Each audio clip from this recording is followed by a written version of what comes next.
Edwards rotates in at the back. He's got the football. Bumps into traffic and escapes. Donovan Edwards racing to the end zone. Michigan flexing immediately. This is 365 Sports, powered by Sikkim365.com. Donovan Edwards, who scored the touchdown in the first possession, back in the game, and he's loose again. Edwards off and running. Welcome back, Donovan Edwards, 46 yards. 365 Sports is presented by IdealMRI.com. High-quality MRIs for $497 or less. IdealMRI.com. Your health is important, so is your budget. Wolverines loaded with weapons in the run game. They go after their 1,000-yard rusher, and now it's Corum who's loose. Blake Corum down the sidelines. They got an angle. He cuts it back and finally is brought down to the 20. 365 Sports is also brought to you by Texas Farm Bureau Insurance, protecting Texans since 1952. Penix has time, launches, touchdown! Jalen McMillan, there is a flag down. Have you subscribed to our YouTube channel? Search 365 Sports on YouTube. Brought to you by TFNB, your bank for life. It's a very crafty play calls down here. Instead, they just hand it this time to Cora. Sits back, breaks a tackle. Touchdown, Michigan. 365 Sports is turbocharged by Unite Private Networks. Find out more at uniteprivatenetworks.com. Penix looks the other direction down a seam. It's intercepted by Sanders-Still. Mikey Sanders-Still has a couple of blockers. A convoy. Michigan set up inside the 10. Mikey Sanders-Still. Biggest play of this defense tonight. Now here's David Smoak, Paul Catalina, and Craig Smoak. Well, here we go. It's the day after Nick Saban announced his retirement as the football coach at Alabama. We'll have reaction from a couple of coaches, Phil Bennett, also Tim Brando, Fox Sports, former Alabama, played high school ball here in Waco at Midway, and Matthew Barnhill will join us today. And Pat Smith, Craig mentioned last night in a text about an emergency-type show that he and Cole Kublik had on WJOX in Birmingham. He'll join us here in 20 minutes. Also, Max Olson and a lot of different news and notes, transfer portal, NFL draft, and so much more. We'll also have a clip from his interview today with Reese Davis. We'll play here momentarily. Paul Catalina, Craig Smoak, I'm David Smoak. Thank you for your time today on 365 Sports. So Nick Saban retires, and we have been, Craig, you and I drove by, the family drove by, obviously, Bryant-Denny Stadium, and they have those statues of Paul Bear Bryant, among others, outside of the stadium, like other stadiums might have. Here's the one with Nick Saban. It's as if he passed away. It's been a tough day, I'm sure, the last few hours in Tuscaloosa, but Nick Saban has this shrine around his statue. That's from by Mike Wilson from earlier today with a lot of, I guess, memorabilia and thank you and a couple of cans of beer, etc. Yeah, I've been there myself. Went to the game A&M, got to absolutely eaten alive by Nick Saban. I really think I saw as I was walking out blood running from his mouth. They got beaten so bad, it's such an unbelievable place. But yeah, it is a little strange that you would do all that stuff because he's still alive. You're still going to see him around. He's going to be involved with the program. He's there today. Yeah, he's there helping them out. You know, I don't think he's going to put a little mini statue of himself in the coach's office like Barry Alvarez did at Wisconsin. But yeah, he'll be around, and I'm sure there's still going to be a Nick Saban football camp and other things that go on. So you can still see him, enjoy it while you can. But yeah, it has got to be really rough to. I mean, this is not your normal coach retiring either. This is the greatest coach retiring. Yeah, guys, I mean, I think it's a very passionate fan base, and it is goofy to treat this like somebody died, but I think in Alabama fans' term, that's basically what it feels like. I mean, the greatest coach of all time is retired after 6 national championships at a school that wants nothing more. They don't care about anything as much as they care about football national titles. And here's the guy who did it better than anybody's ever done it before.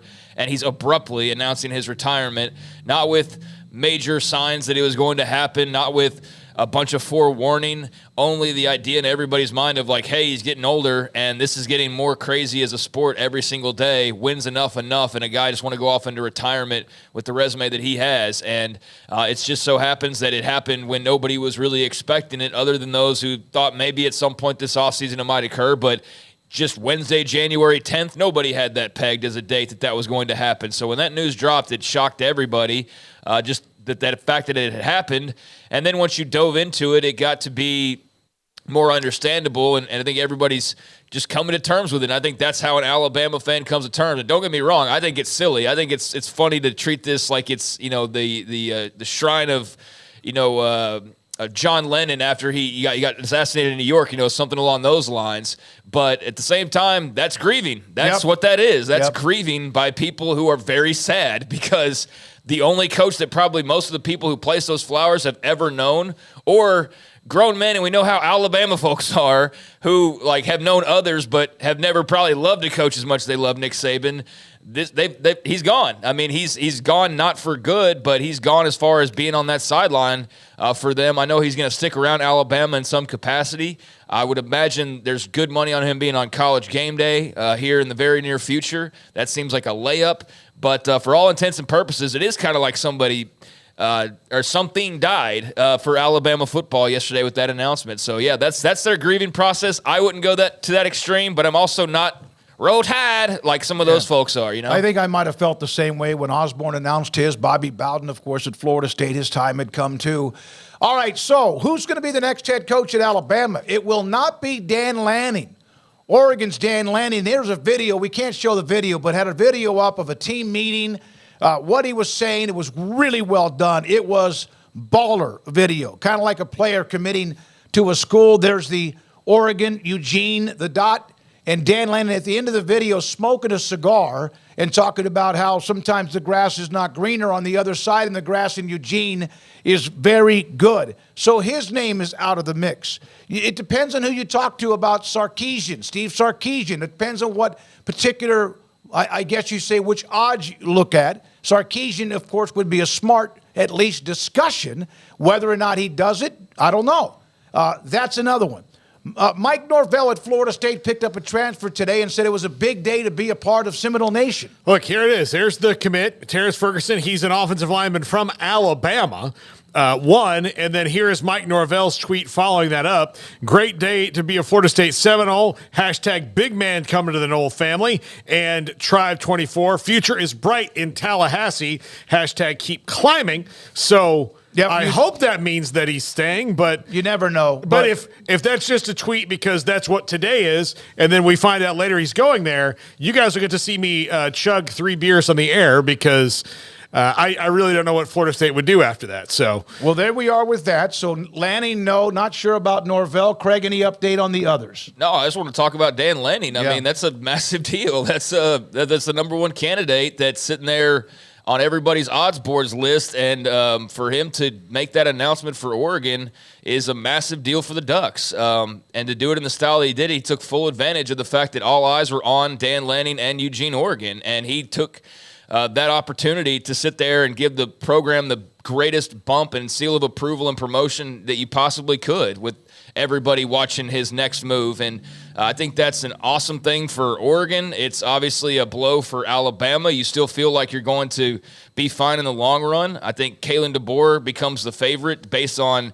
just the reading of the tea leaves at this point, because he has not made a move like Lanning has. Sark's in a position where it's not exactly a great step up necessarily. And I know Washington was just in the college football playoff final, but just resources-wise, even with the move to the Big Ten, Texas is just on a little bit of a higher level. Just not trying to split hairs too much here, but I think we all can agree on that. And so Sark's just sort of there, not ruled out, but also not, it seems like, on the front burner. Who knows what's going on behind the scenes, but because of that, job that he already has. I think that's why Kalen DeBoer becomes the guy that people are eyeing. And then you have Mike Norvell's tweet, which leads people to believe that, okay, well, that should mean he's staying. So then, therefore, more eyes go on DeBoer. So at some point, you think he's going to have to come out with his own little video, or this thing's just going to keep dragging on. And keep in mind, he's had a contract extension sitting on his desk for how long now? Yeah, it's been a while. How long's he had that contract that he has not signed to remain there for the foreseeable future?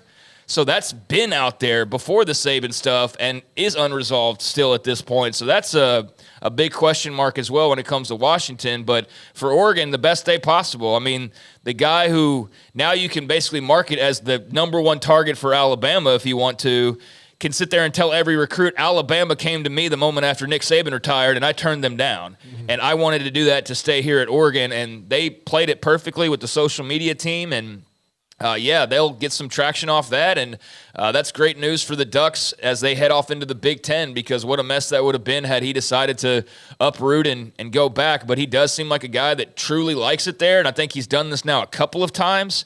So when he says, I'm going to be around Eugene, I know you never believe a coach entirely, but he's about as much as take it to the bank as you can that a guy's going to be sticking around, because he's gone all in now twice. Mm-hmm. With the fact that Eugene's where he wants to be and family loves it there, and that's where he wants his kids to grow up and this and that. So, yeah, that's a big name now scratched off. That $20 million buyout, I mean, even with Alabama's bankrolls, that's a lot of money to spend on just a simple buyout when you can sit there and go, all right, 22 starters, that's an extra $1 million nearly we can give them a piece versus go just buy out a guy to talk to him and bring him in here, plus the contract, plus the staff contracts, plus more NIL.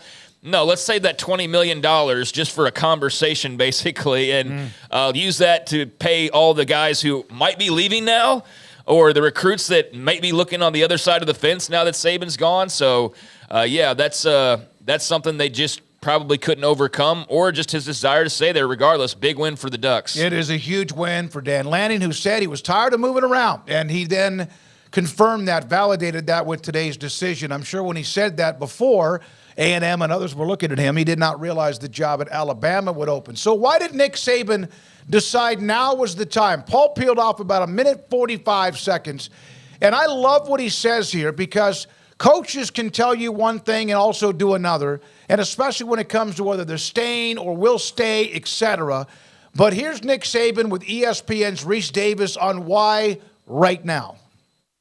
Why did you decide that this was the right time to retire? No, I don't think there's any good time, especially when you're a coach, because once you're a coach, you think you're going to be a coach forever. But I actually thought that in hiring coaches, recruiting players, that my age started to become a little bit of an issue. People wanted assurances that I would be here for 3 years, 5 years, whatever, and that got harder and harder for me to be honest about. And to be honest, this last season was grueling. It was a real grind for us to come from where we started to where we got to. Took a little more out of me than usual, and when people mentioned the health issue, it was really just the grind of, can you do this the way you want to do it? Can you do it the way you've always done it and be able to sustain it and do it for the entire season? And if I couldn't make a commitment to do that in the future, the way I think I have to do it, I thought maybe this was the right time based on those two sets of circumstances that, like I said, there's never a good time. But I thought maybe this was the right time. So there's no illness. It's just the grind and the gruel of the season. Yeah, there's no illness. Miss Terry's fine. I'm fine. But it was can you sustain the season? From just a mental grind standpoint. And when I was young, I could work till 2 a.m, get up at 6, and be there the next day and be full of energy and go for it. But when you get a little older, that gets a little tougher, and I'm sure a lot of people can relate to that. All right, so there's Nick Saban from the GOAT himself on why now. And I appreciate what he said, that his age and how long he's going to be there. Can he commit the kids that are going to be there 4 or 5 years? I spoke with Lindale football coach Chris Cochran. His offensive lineman, Casey Poe, signed with Alabama. He said that he'll sit down with Casey in the next day or two, once and whenever Alabama names the next head coach. He's a lifelong Bama fan, but said obviously he was surprised by this, and there's a lot of players that are trying to figure out what Bama will do first before they decide what they're going to do. But still playing for Alabama, regardless of the coach, is playing for Alabama. Now, yeah, he had an article that I read not too long ago where he was talking about, and I wish I would have bookmarked it, but he was talking about the grind, like he was just referring to, but he was going more in depth on it, and he was talking about like all of the recruiting timelines and the NIL portion and the this and the that. And I remember reading at the time and just going like, how much longer is he going to do this, with no idea that like a month later he might be retiring, but it might have been on The Athletic or something. And it screamed like, just enough's enough. Like this, I'm tired. I just want to enjoy parts of this, but not all of it, you know? And so I think that he's going to have a nice office at Alabama where he can drop in when he wants to and be an analyst or an advisor, special advisor. And I do think that all signs point to him being on College Game Day, right? I mean, that seems to be like as much of a sure thing you would think media-wise as would be out there for him. But yeah, that's a simple enough I'm glad to hear it's not a health issue. I know a lot of people just immediately jump to that conclusion because he's older or his wife, possibly had something, and that's kind of reckless to just throw out there, but it's understandable when you're talking about the ages we are. But it's great to hear that that's not the case, and the only health issue is just being tired, which he's been coaching a really long time at a very high level, coaching more games than most, recruiting, the highest level of players for couple decades now at this point, longer than that actually, much longer than that, but just at Alabama. So yeah, I totally buy, hey, I'm just older and tired, and I'm tired of this rat race, and I just want to be a part of it, but not take a bite out of the whole thing any longer. All right, so other college football notes, and we'll kind of keep up with anything else that's out there, and of course the chat room doing a great job of keeping up with who have the best odds right now. Is it Norvell? Is it Lane Kiffin? Is it DeBoer? Who that might be. Quinn Ewers, no surprise here. He's coming back. And because of this, you would obviously, in some of what he said in his video on Instagram, referring to coming back to Texas, but also you would think that also was a conversation with Steve Sarkisian, that he would be back when Ewers comes back for yet another year. So Texas, their quarterback room is just fine. And now Quinn Ewers comes back for yet one more year, at least after getting so close this year. Yeah, that's not a surprise. I mean, look, they've lost a lot of dudes, but Quinn Ewers is not going to be one of them. And he does. Like, if you look at, he's on the rise, that's for sure. But he still hasn't like quite strung together like 7, 8, 9 games in a row, like where he's just been the dominant factor. So I think that's probably coming. I really do. I think that he's gotten so much better over these last couple of years as the starter at Texas that this next year should be pretty special. And he's going to be able to elevate the players around him. But he's there. I mean, he's right there at one of the elite quarterbacks, but another year is going to help him tremendously because when you look at the quarterbacks next year, Carson Beck, Quinn Ewers, Shedeur Sanders, I do think will be the top 3 going into the season, coming out for the NFL. I don't think that will change much as the season goes on. There's always going to be somebody who pops up later on as a bit of a wild card, but he could be a top 5 pick next year if he continues his rise. Yeah, not a surprise at all. I mean, he wasn't in the conversation really at all when it came to the quarterbacks heading into this draft. And if he was mentioned at like 9, 10, 11, something along those lines. He still would have been drafted. He would have probably been a first couple of days, but as far as being like the top pick or one of the top picks, that didn't seem to be in the cards whatsoever. So, yeah, he's got more time to get seasoned and go run it back with a very different cast of characters. Should still have a strong O-line. The weapons are a bit more of a question mark, although I think you feel fine about running back after what we saw down the stretch. That'll be okay. But wide receiver, tight end, definitely have a little bit of unknowns there, losing some massive pieces. So he's got to get better. Like, he's got to be more of the guy he is at times. But he was able to, with a very talented cast around him, not have to be that. I think he'll have to be more of that next year, and that'll put him in a big spotlight, and he seems to be ready for it and want to embrace it. And I just think this is the no-brainer here for all parties. And you'd think he'd had a conversation with Steve Sarkisian, but it's funny because you say that, and I'm thinking, you're going to say Arch Manning, because that's how much of the conversation at Texas in the quarterback spot now seems to revolve around Arch as much as anything. So I was ready for you to say, I'm sure he talked to Arch Manning about coming back. No, he talked to his head coach about coming back. But which is why I said that. Yeah, but that'll be something that's just what's already in our brains. Well, it's Arch's time, right? Now watch. No. There'll be all the Arch is going to. No, I think that's going to be. Yeah, that's going to be totally fine, and I think that's just for clicks and views, if anything else. But not a surprise, I don't think, for the folks involved over there, all the people we just mentioned. So yeah, good for Texas, and he will have a big expectation heading into next year. We're going to worry about some of the other decisions to come back or leave for the NFL a little bit later on. Here are some more notes about Saban before we go to Pat Smith from WJOX in Birmingham. Saban's day of retirement. This from Matt Zenitz on what he did today. Retirement is him going through yesterday like a normal work day before his announcement, which is around 4:30. Perfect example. He finished an assistant coach job interview at 3:55. 5 minutes later, he went into a team meeting and announced he was retiring. Today, he was there early. Pat Smith had video of him when he arrived, when Jimmy Sexton, his agent, arrived, who also represents like maybe 80% of the SEC coaching contracts, and then also when he left about maybe 30 minutes or so ago. Here is a list of how much former players at Alabama have earned who were drafted during the Nick Saban era. $2.3 billion with 123 draft picks. The factory from Tuscaloosa. And that's not the only financial assistance that he gave Alabama. Do you have the one from the president, the chancellor of Alabama, talking about how much money based on enrollment? Robert Witt, Nick Saban is the best investment this university has ever had. He increased enrollment while he was there, and don't think that football doesn't have a big impact on it. It does. In fact, it increased not only the enrollment, the out-of-state enrollment, which of course is 3 times the amount of tuition that brings in. Do you know what that also helped them do? Was raise their academic standards. Yes. So, yes. I'll tell you this. I applied to the University of Alabama when I was in high school, and I did it because for out-of-state, they were so desperate to get out-of-state people because people weren't moving to Alabama, I guess, at that time in the late 90s. So the application was 1 page front and back. It didn't even have a fold.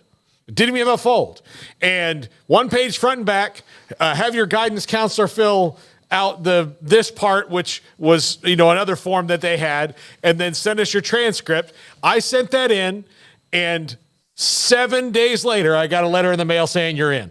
Really? Yeah. And so, and not that I was a good student, but it wasn't like, it was way easier than anything else I did. And things have certainly changed. Alabama's academic standards, research, like all that happens because of football. And so, yes, it's absolutely true that Nick Saban is the best investment they ever. Craig, you wrap this up, and then we're going to go to Pat Smith Radio from WJOX in Birmingham, and then eventually former Alabama linebacker Matthew Barnhill on the time he spent. He's a lifelong Alabama fan, went to school here in Waco, and his thoughts about greatest of all time retiring yesterday and what it also does to Alabama. Go against the grain here and call out every single goal. Sorry, my bad. See, if you had one of these Dell computers, it would not happen. Yeah. All right, when we come back, Pat Smith. Was Craig going to say something? I thought he was. I don't know what I was supposed to talk about. Oh, yeah. No, when we come back, Pat Smith Radio, he also did that emergency show with Cole Kublik yesterday evening on Birmingham Radio. He's next. He's been following this story right in the backyard of Alabama fans in Birmingham. This is 365 Sports. Stonewood Dental, Robinson, Texas. My dentist, Dr. Steve Childress, who's helped me make up for lost time of not taking care of my dental work enough or even the right way. Yeah, you can do the standard. You wake up, you brush your teeth before you go to bed, whatever. I always had gum, but sometimes the wrong kind of gum with too much sugar, lozenges, way too many of them, and it got to the point where it started to affect my dental work. And since that time I met Steve Childress, I've had 2 crowns put in. I've had a retainer to help me out with my front bridge. I've also had root canals and 2 teeth pulled. And he's done it because he finally said, hey, Pap, wake up. This is going to get worse at your age in your young 60s. Dr. Steve Childers with a great staff in Robinson, Texas. If you need emergency-type dental work, he's there. If you need teeth cleaning, his staff is there. If you need more than that or anything in between, it's Stonewood Dental. Dr. Steve Childers, my dentist, in Robinson, Texas. It's the Start Something New sales event going on now at Allen Samuels in Waco. Save big now and get all 2024 Jeep Grand Cherokees at 10% below MSRP or all 2023 Jeep Compass and Renegades for 10% below MSRP only at Allen Samuels. Pioneer Steel and Pipe opened their doors in 1943, and they have never wavered with their focus on great product and customer service, relationships with a handshake, making sure you, the customer, is satisfied. Their new facility is now twice the size, allowing new inventory, higher quantities, and in a much more organized fashion. In addition to the long lengths in tubing, angles, channels, rods, and flat, Pioneer Steel and Pipe now offers several shorter, more convenient lengths of material already cut. Their 2,500 square foot showroom has over 1,000 new products in stock, new welding supplies, hardware, quickcrete, and do-it-yourself components for any project, whether you are a professional contractor or weekend warrior. The new facility is designed to make your loading experience faster and more efficient with easy drive lanes around the building and much more room to get your trailer loaded.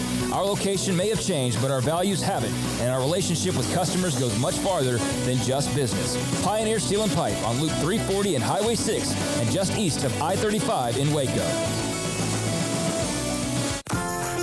Automatic Chef Canteen is a full-service micro-market vending and office coffee provider with state-of-the-art vending equipment, a wide variety of products, and offering custom-fitted micro-market vending office coffee solutions for your employee break room.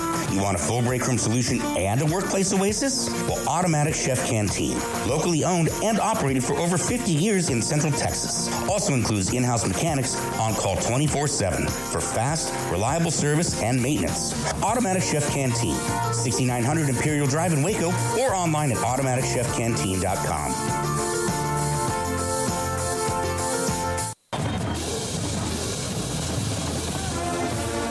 Looking to connect with Baylor alums in your area? Baylor Alumni can help. Looking to host a watch party in your city? Baylor Alumni can get you started. Want to step out in your community and serve with other alums? Baylor Alumni is your connection with the university and each other. Let's get started. Learn how at baylor.edu/alumni.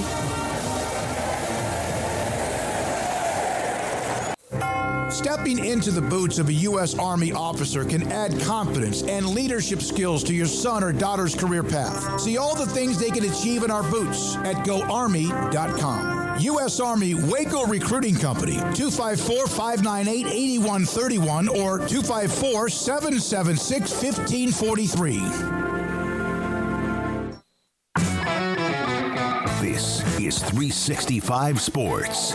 The 3 o'clock hour is sponsored by Waco Custom Marketplace. Meats, sweets, Texas treats, and a cut above the rest. 425 Lake Air Drive, Waco. Excuse me. We are 365 Sports.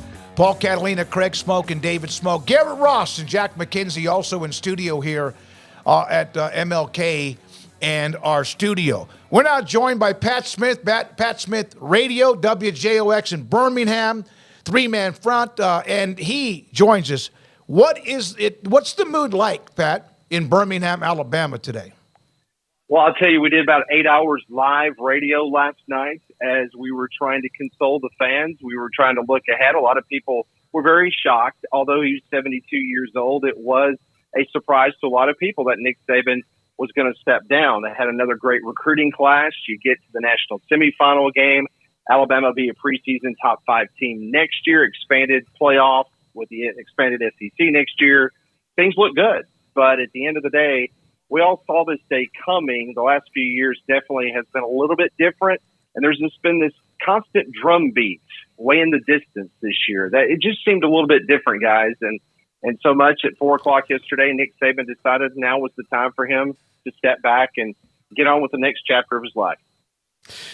Pat, what do you feel is because you're not going to just make another Nick Saban. Like, you can't just go and find a guy who has those exact same qualities. So what does Alabama want in the next coach, especially since it's apparently not going to be Dan Lanning? And that's the only one we know for absolute certain. And maybe Mike Norvell looks a little less likely after the tweet about a recruit today, but who even knows? And the irony part of that tweet is that it's a player from Alabama that they just got out of the transfer portal. That is the part that is going to be very interesting to the fans, because the fans have become very spoiled. I've been covering this program for a long time, and the 18 years before Nick Saban got there was many peaks and valleys. It was up and down. And yeah, they won the national championship in 1992. They won a couple SEC titles in the 90s, but that program was pretty much a wasteland. The program in regards to the facilities was way behind probably 5 or 6 other schools in the SEC. And that's why Nick Saban ultimately came to Alabama, is because he knew that he could build it the way that he wanted it to be built. He told the Big Cat alumni, you need to stay out of the football office. This is my program, and if you don't like it, I'm not coming from Miami to Tuscaloosa.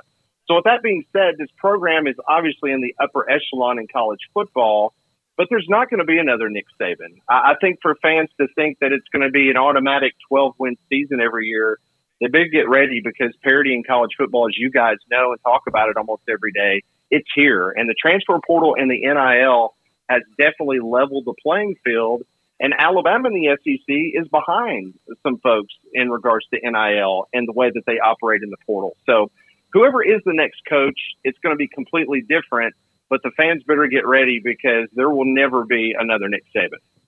Pat, what are your expectations? I guess, what have you heard? What is the talk about Saban, and will he continue to be around Tuscaloosa? Is he going to maintain an office there? Kind of what will still be his involvement moving forward? And there's a lot of rumblings about media opportunities for him. That seems like a College Game Day spot would be an absolute layup for him. What are your thoughts on a post-coaching media career for Coach Saban? I think you're right. It is going to be a slam dunk. And the reason why is because in 2013, after Alabama had lost in the famous Kick Six game down on the plains of Auburn, he met with Nick Khan, who is now the president of WWE. He at that time was representing Nick Saban on the television side. Jimmy Sexton represents Nick, obviously on the field, but all the commercials and the other publicity things that Nick Saban does, he was represented at the time by Nick Khan.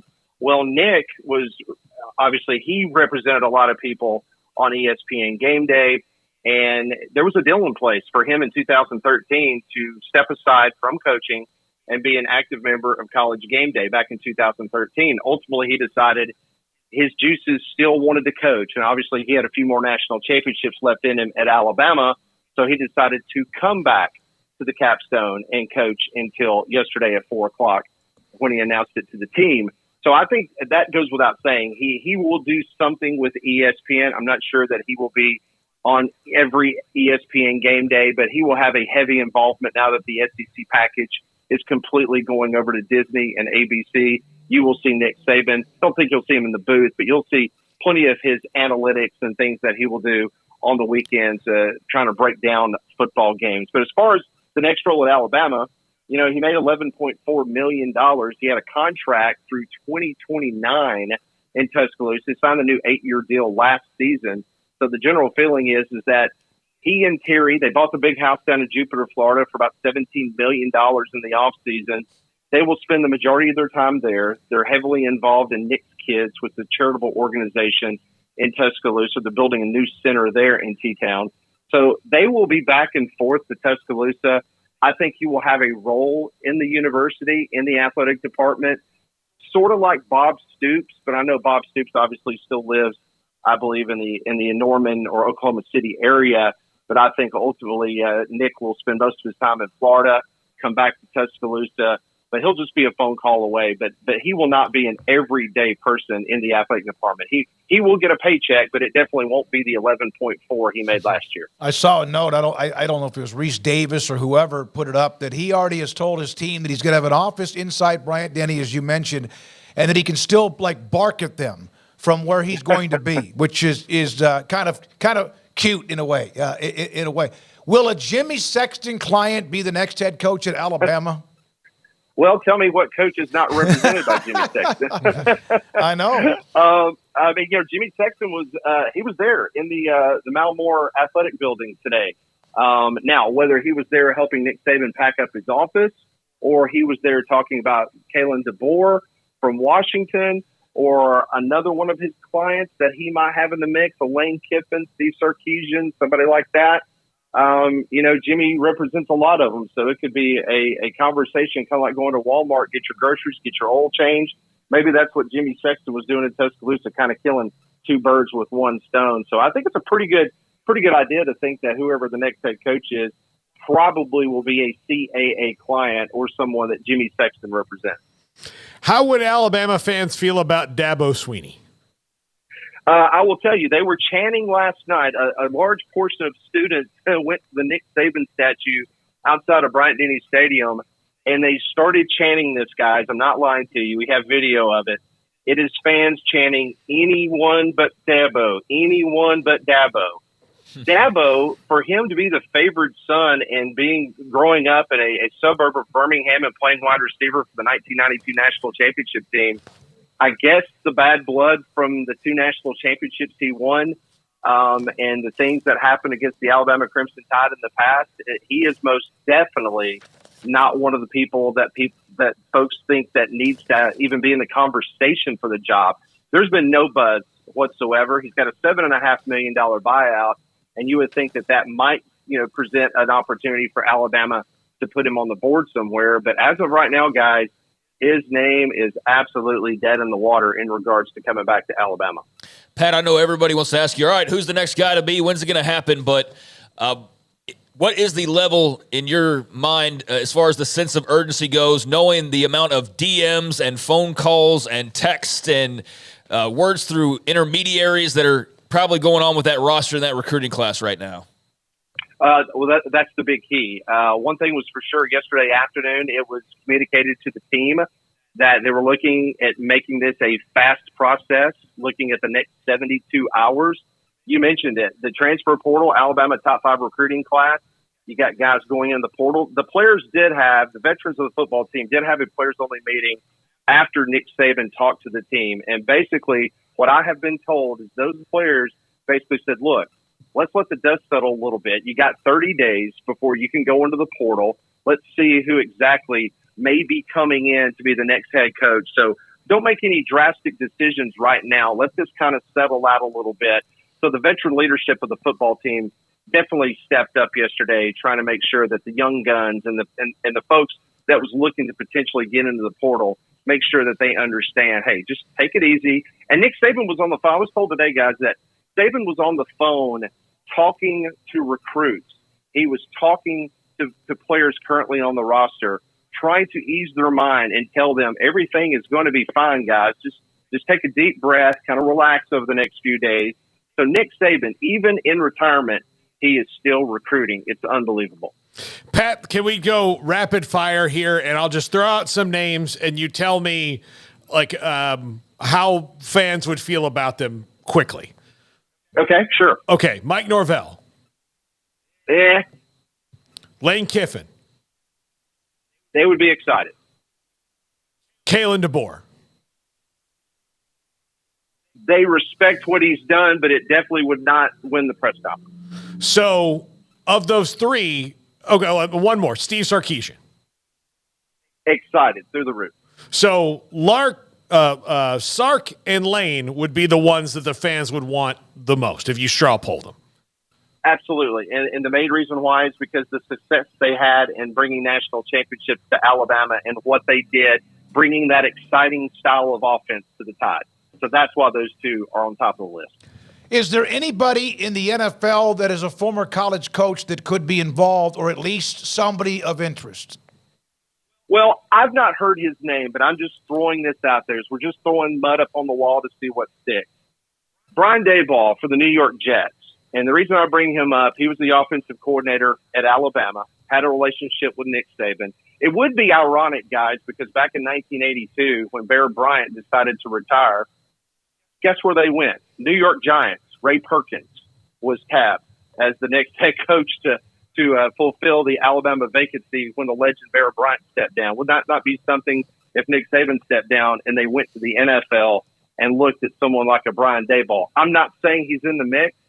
That's just a wild name that obviously had a connection to Alabama. The one that the fans really would love more than anything in the world, not too far away from you guys. I know it's a big state, but over in Houston, D'Amico Ryans, who played at Alabama, Bama fans would be over the roof if he decided, hey, mama called, let me go back to Tuscaloosa. I don't think that's going to happen.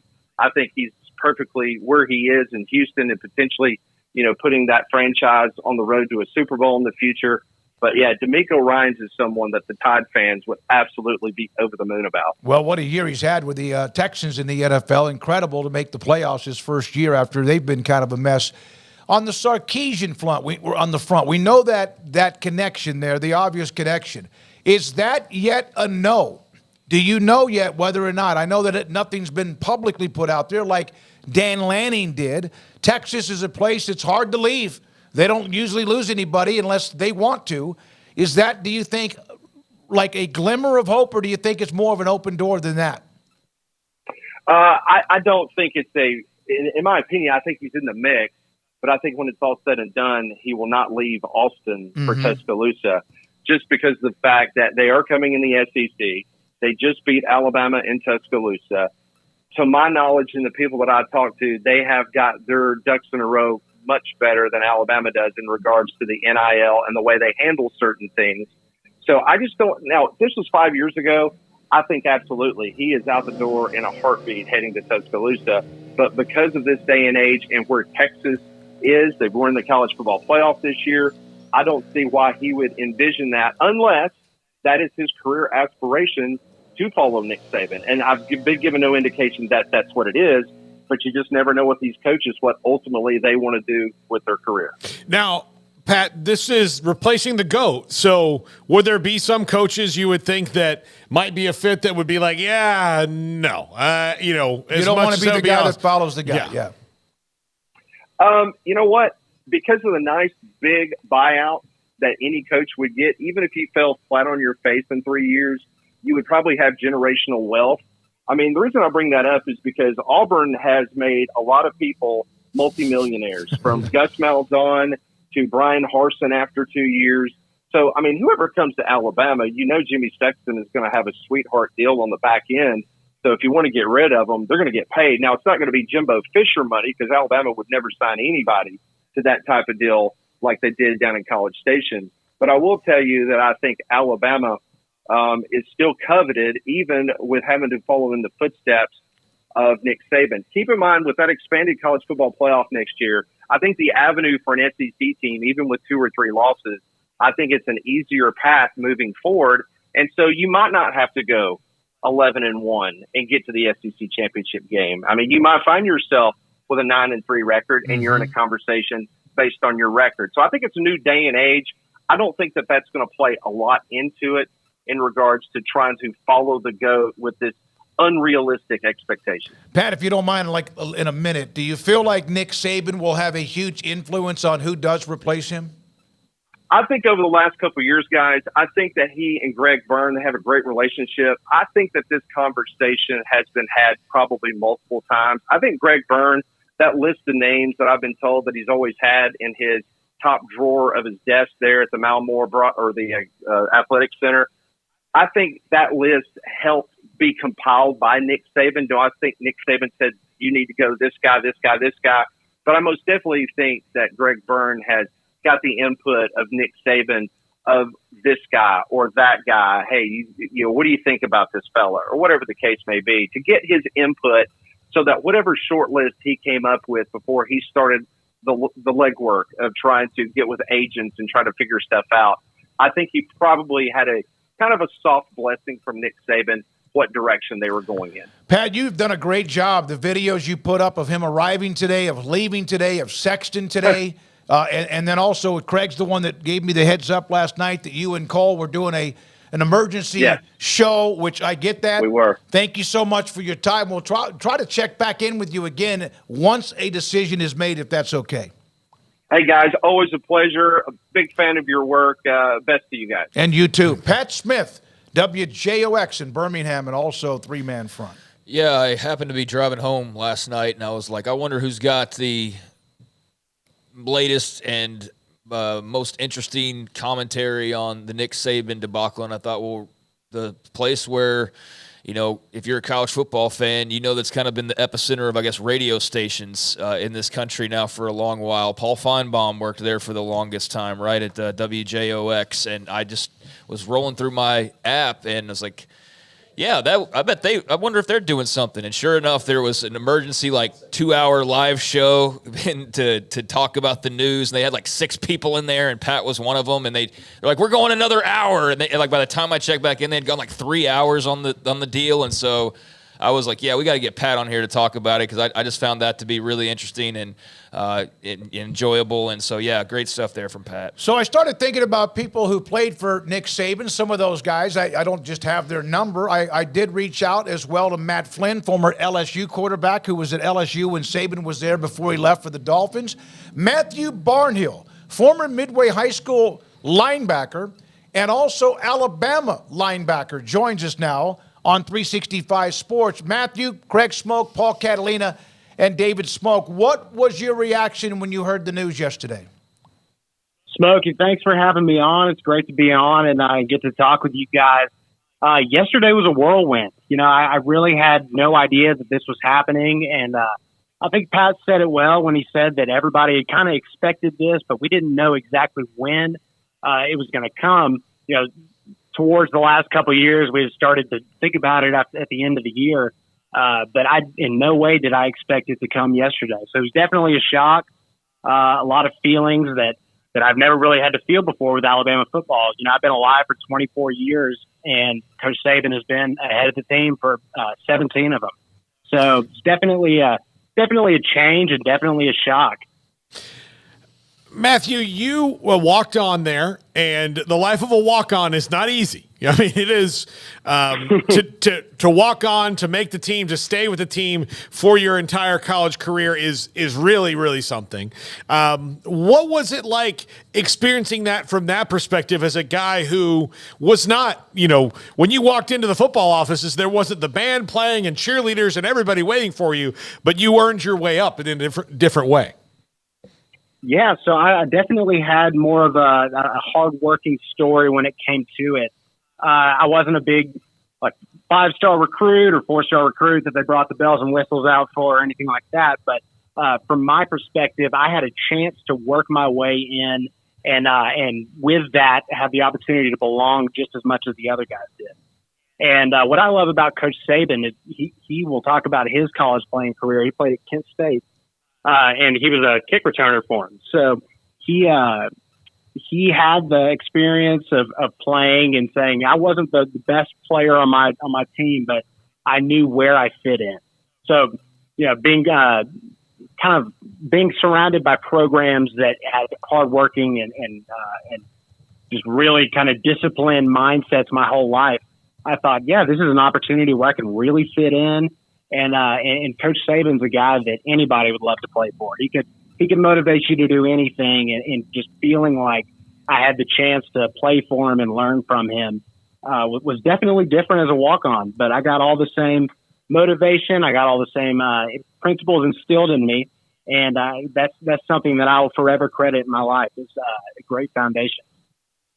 Matt, can you just speak to the love that Alabama has for Nick Saban? We've seen the memorial, even though he's still here, he's fine, he's healthy from all indications, but it's almost like there was a funeral just because he's so beloved and the success that he had there. But what has been the conversation with your fellow Alabama, ex-teammates or just friends or what have you over the last, I guess, less than 24 hours, but the last day or so?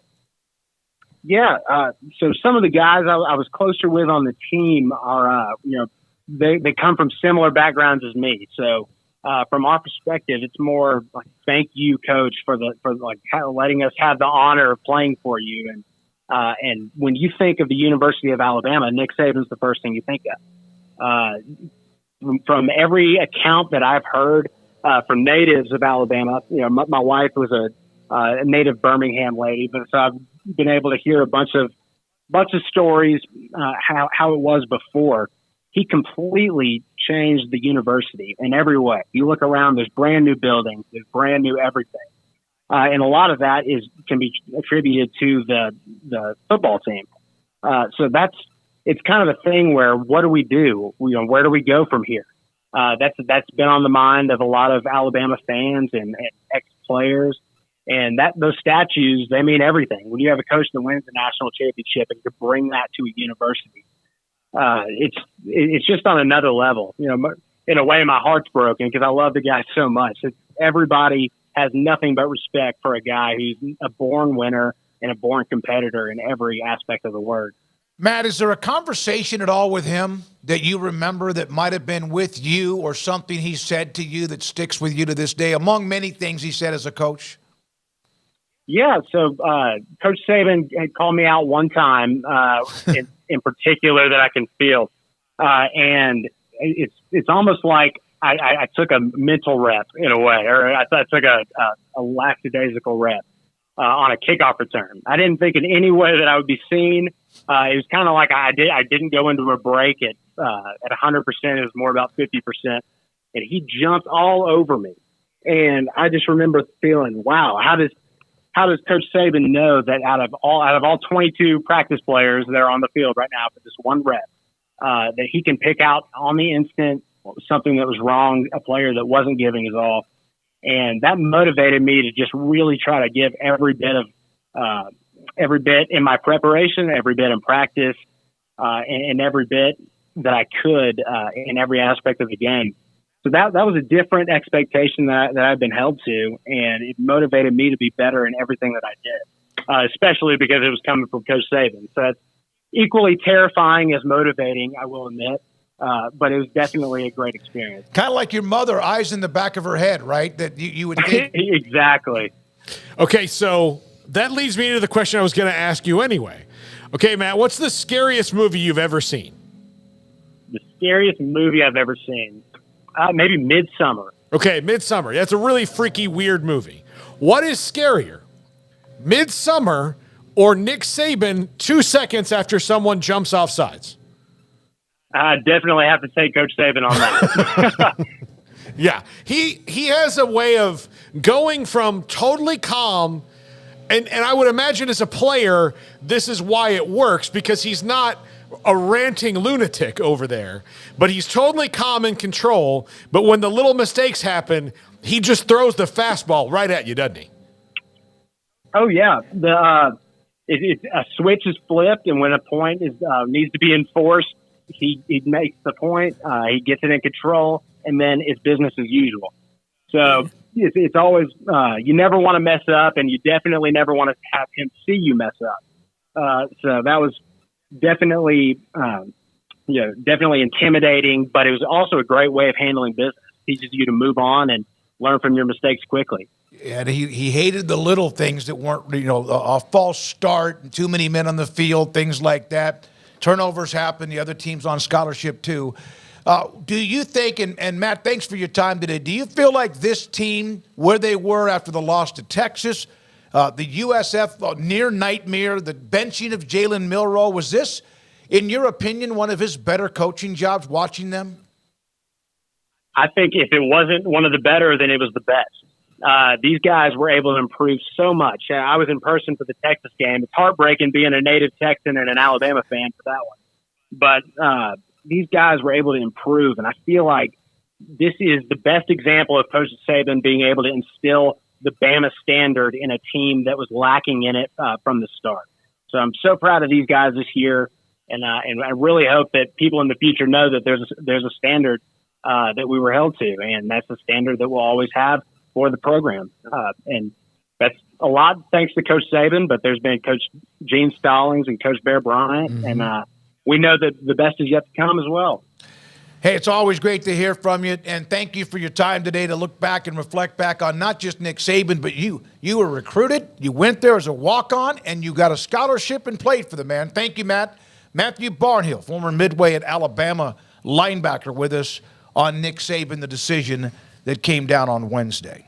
Yeah, he was, I remember when he was playing at Midway, and he was that kind of high school football player that every coach wants, because he was not going to miss a tackle. I mean, he wasn't, and he was on some really good teams, and it would be really easy for a guy like him to have blended into the background of some of the superstars on the team.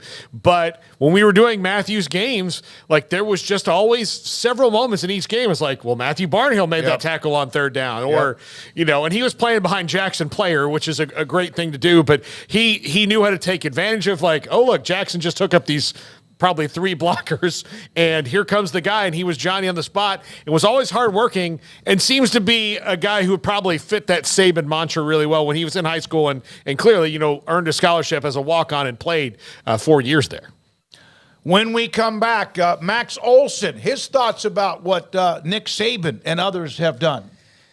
By the way, we are well aware of CF's upset of Kansas, but Paul banned us from talking about it during the show today. So I just want to pass that along. Paul did? I saw the UCF fan who was upset we didn't start the show with that. But, we basically, his wife ordered that we not be allowed to talk about it. We are going to talk about it and discuss it in a way nationally. We, your team. I'm just going to nod.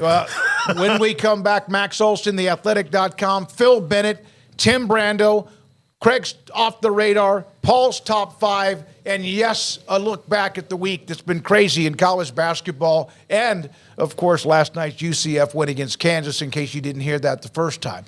This is 365 Sports. Pioneer Steel and Pipe opened their doors in 1943 with their location that was there forever until December of 2022. So they've been in the new building that's on the Loop in Highway 6 for the last year and a month. Reached out to Braden Embry, and what they have is now just a lot more of it, and they also are even more flexible on what you need when it comes to pipe, steel, and metal. They were always great at it, but now they even have different lengths that are available. Instead of the standard length of whatever this might be, they have different lengths, so you don't have to go get it, then take it somewhere else to get it cut, or you do that yourself. It's all done for you. The distribution ability to go by and pick up what you order, whether it's an 18-wheeler, whether it's a pickup truck, or even some sort of a hauler or a trailer. They have many more bays available, and it's ready for you. It's always been that way, but now even more opportunities, so the flow is even more excellent and efficient. They have pipe, steel, and metal. You build something, they have what you need, and they have since 1943 their brand new location on Loop 340 and also Highway 6 east of 35 in Waco, pioneerboys.com. Developed by Startup Waco, a nonprofit organization, GXG is a program designed to support the entrepreneurial development of Baylor University student-athletes through NIL activations. The program helps student-athletes maximize their platforms and offers a comprehensive support system for them to create and grow new businesses that not only benefit themselves, but also uplift the local economy.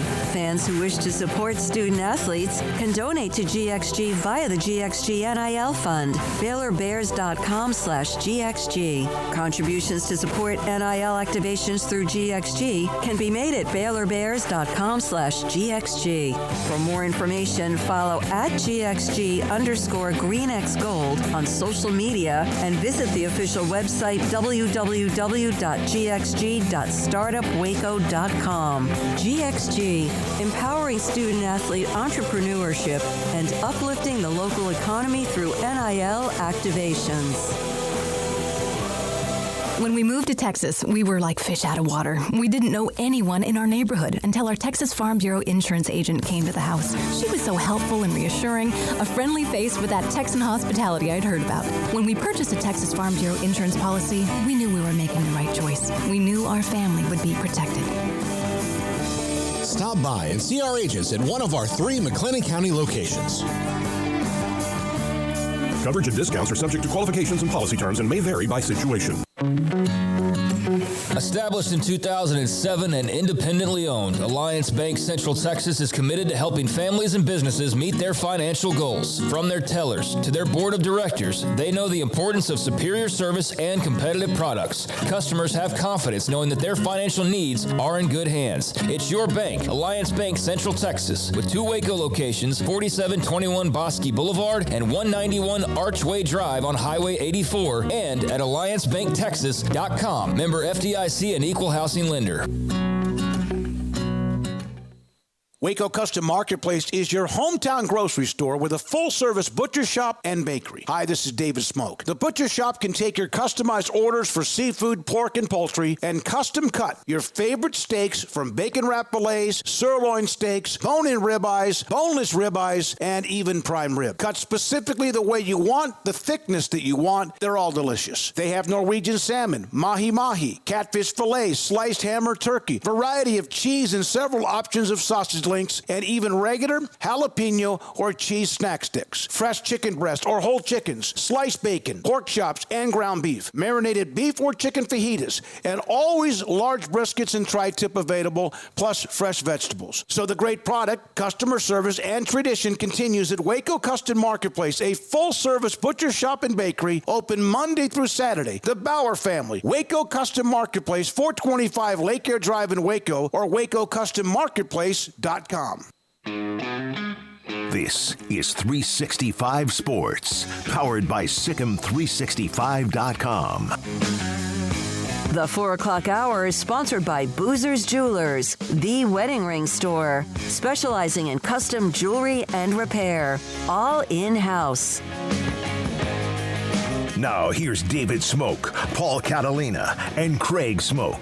Max Olson's been following, as anyone who's covering college football or sports, the Nick Saban retirement, theathletic.com. Max, when you saw the news, were you like shocked, stunned? Were you, okay, we knew this was coming? Yeah. Hey, guys. I would say at 4 o'clock yesterday, I was all packed up and I was heading to the gym to begin my off season of getting my life together and having a life again. And I saw Chris Lowe's tweet and I said, that makes sense. Sorry, honey, I'm not going. And, it was just a reminder that I do, control is an illusion, guys. We have no control over our lives when we cover this sport. Yeah, that's very true, Max. Who do you think, now that Dan Lanning's off the board, and I'm hoping that Mike Norvell tweeting about a transfer from Alabama means he's off the board, are the most realistic candidates for Bama at this time? Should we just jump right ahead to should Florida State hire Dion if it opens up? You want to do that one, Paul? Yeah, I just hope they get somebody good. That's what I want. But I would like that too, if that's where we're going. Yeah, I mean, I don't know if you guys saw this on Twitter this afternoon, but there's a video of Jimmy Sexton literally walking into Alabama's building today. So I think we all kind of know that more than likely Alabama will end up hiring one of his clients. I know Kalen DeBoer recently hired him and would be another one to keep an eye on for this one. I think it's an interesting, the Alabama job, because of what Nick Saban has turned it into. And I think Nick Saban in the past has even said, like, Georgia is a better job, LSU is a better job. Like, it's going to be very interesting to see how other coaches at top programs perceive this, because it's not just the piece of, do you really want to follow the legend, right? You want to live in the shadow of the GOAT there, when the guy literally said today he's still going to have an office in the stadium. There's obviously that part, but if you're at a place like Texas or Oregon or you name it, like, I think I'm not saying that those are automatically better jobs than Alabama, but it's an interesting conversation for those coaches and their agents and their families about, are we better off where we are now? I think you saw today, Dan Lanning really felt like with what he's built through 2 years, the roster he's got coming back, the experience he's had in Eugene, he didn't feel like Tuscaloosa was a better move. And I think that's a very tricky debate for a lot of these guys, because it is still Alabama, right? It is still ready-made to go win national championships. Max, I don't know. Part of me is kind of excited because this coincides with what's about to be an entirely new era when it comes to that 12-team playoff, and to remove a guy who's been such a mainstay is, I guess, bittersweet for some, but it's also kind of exciting that there's like the before Saban and then the Saban era and then this after Saban era that you talk about Wild West, you remove him from the equation now, which was such a certain thing pretty much year after year, and it just feels like this thing's even more just crazy than it's ever been because of that as well. Yeah, and you know, guys, in a way, it's a little bit sad when you think about, like, it's just been kind of nice to know he was always there, and I think that it's not just, you know, the impact that had on Alabama as a program, as a university.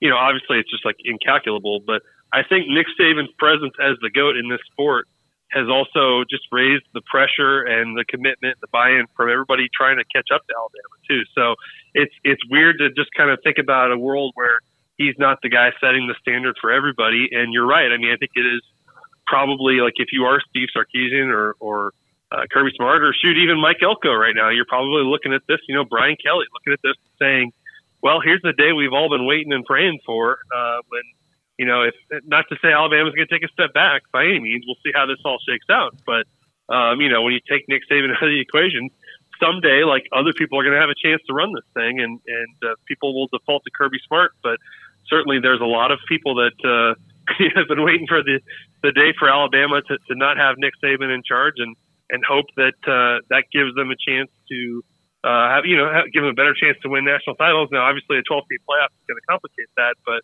you're right. It is a pretty crazy shakeup going into a year that is going to feel unlike anything we've seen before. And maybe Harbaugh leaves. Yeah, and then Harbaugh might be out the door to the NFL. Right. Who knows? Max, you did the story about the value of the draft picks that played for Nick Saban. There was also the story about the value of what he brought to Alabama, from out-of-state students to the population at Tuscaloosa to the enrollment at Alabama. But $2.3 billion for former players, that had to be kind of a fun story to go look at. But the kind of impact he had, yes, the 6 national titles, but much more. Others earned money while he also was earning money.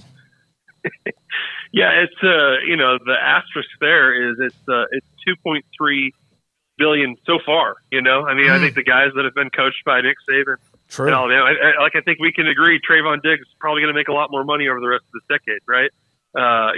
Tua, Devontae Smith. I mean, you go down the list. They've got Bryce Young and Will Anderson. They've got a lot of young guys in this league that are going to continue to be mainstays in this league for a long time.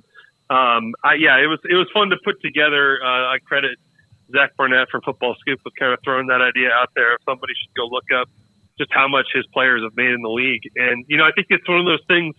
It's surprising to look up for sure and learn that the highest earner is Julio Jones at almost $150 million in his career, which is just insane. But it is a testament to Saban's greatness. I know he cared very much about how he prepared his players for the future, with or without football, and wanted to set them up for better futures that could change their lives and stuff like that. And so you just think about the more than 110 guys that have come through that program that have turned into millionaires just by going to the NFL.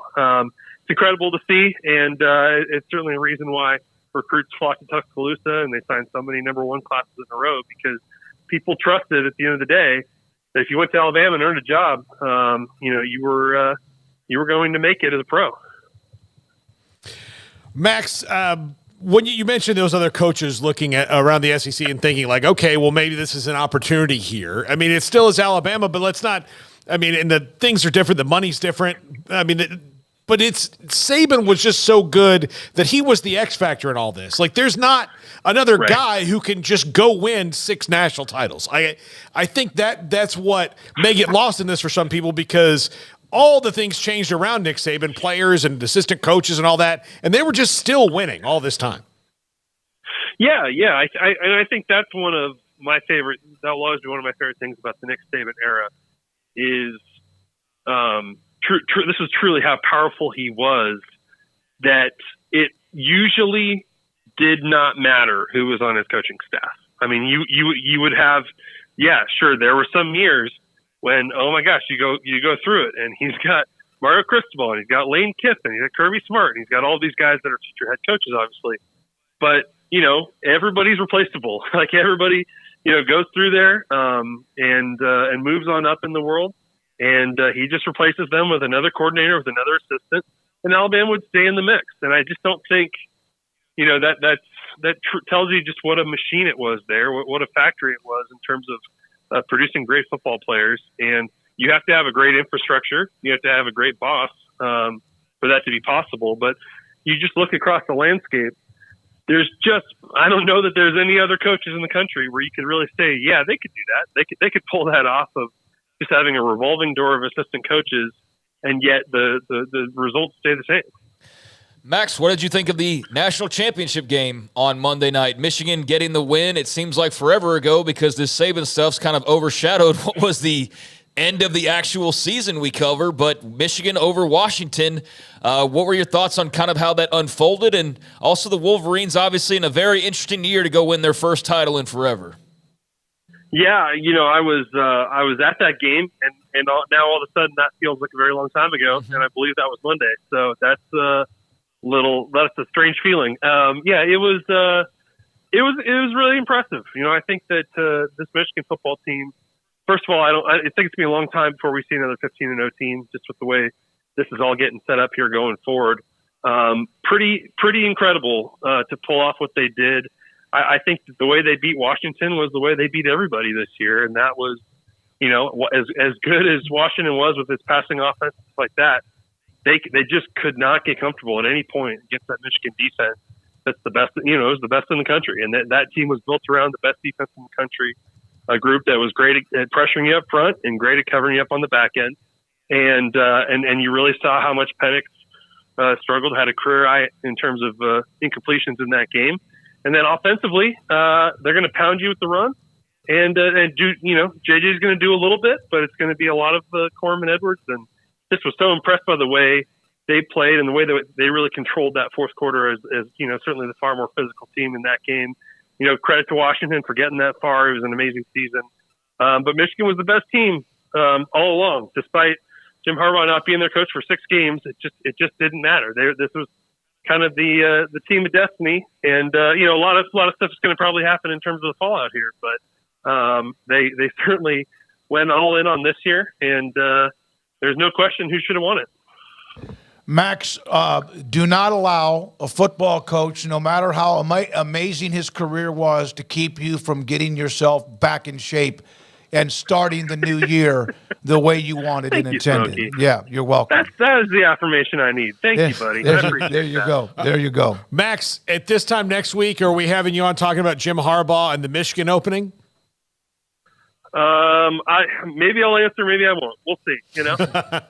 Yeah, you are kind of the big deal. I mean, doing the columns that you do, and there's never enough, right? There's never a day, like you said, going to the gym. Somebody said they're going to the ski slopes, and all of a sudden there's another story. Have fun, enjoy it. Thanks for your time as always, young man. Hey, I appreciate it, guys. Yeah, I'm going to try and take next week off, which guarantees that a bunch of crazy stuff is going to happen. Max Olson.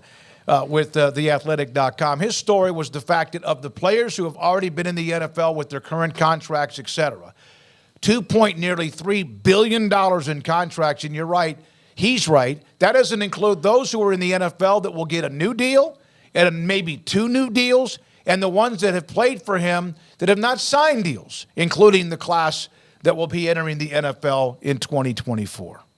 What an impact financially in so many different ways. All right, we're not done. Phil Bennett around the corner. His thoughts about the decision from Nick Saban. We will get into a few other college football notes. In fact, Garrett, let's do that now.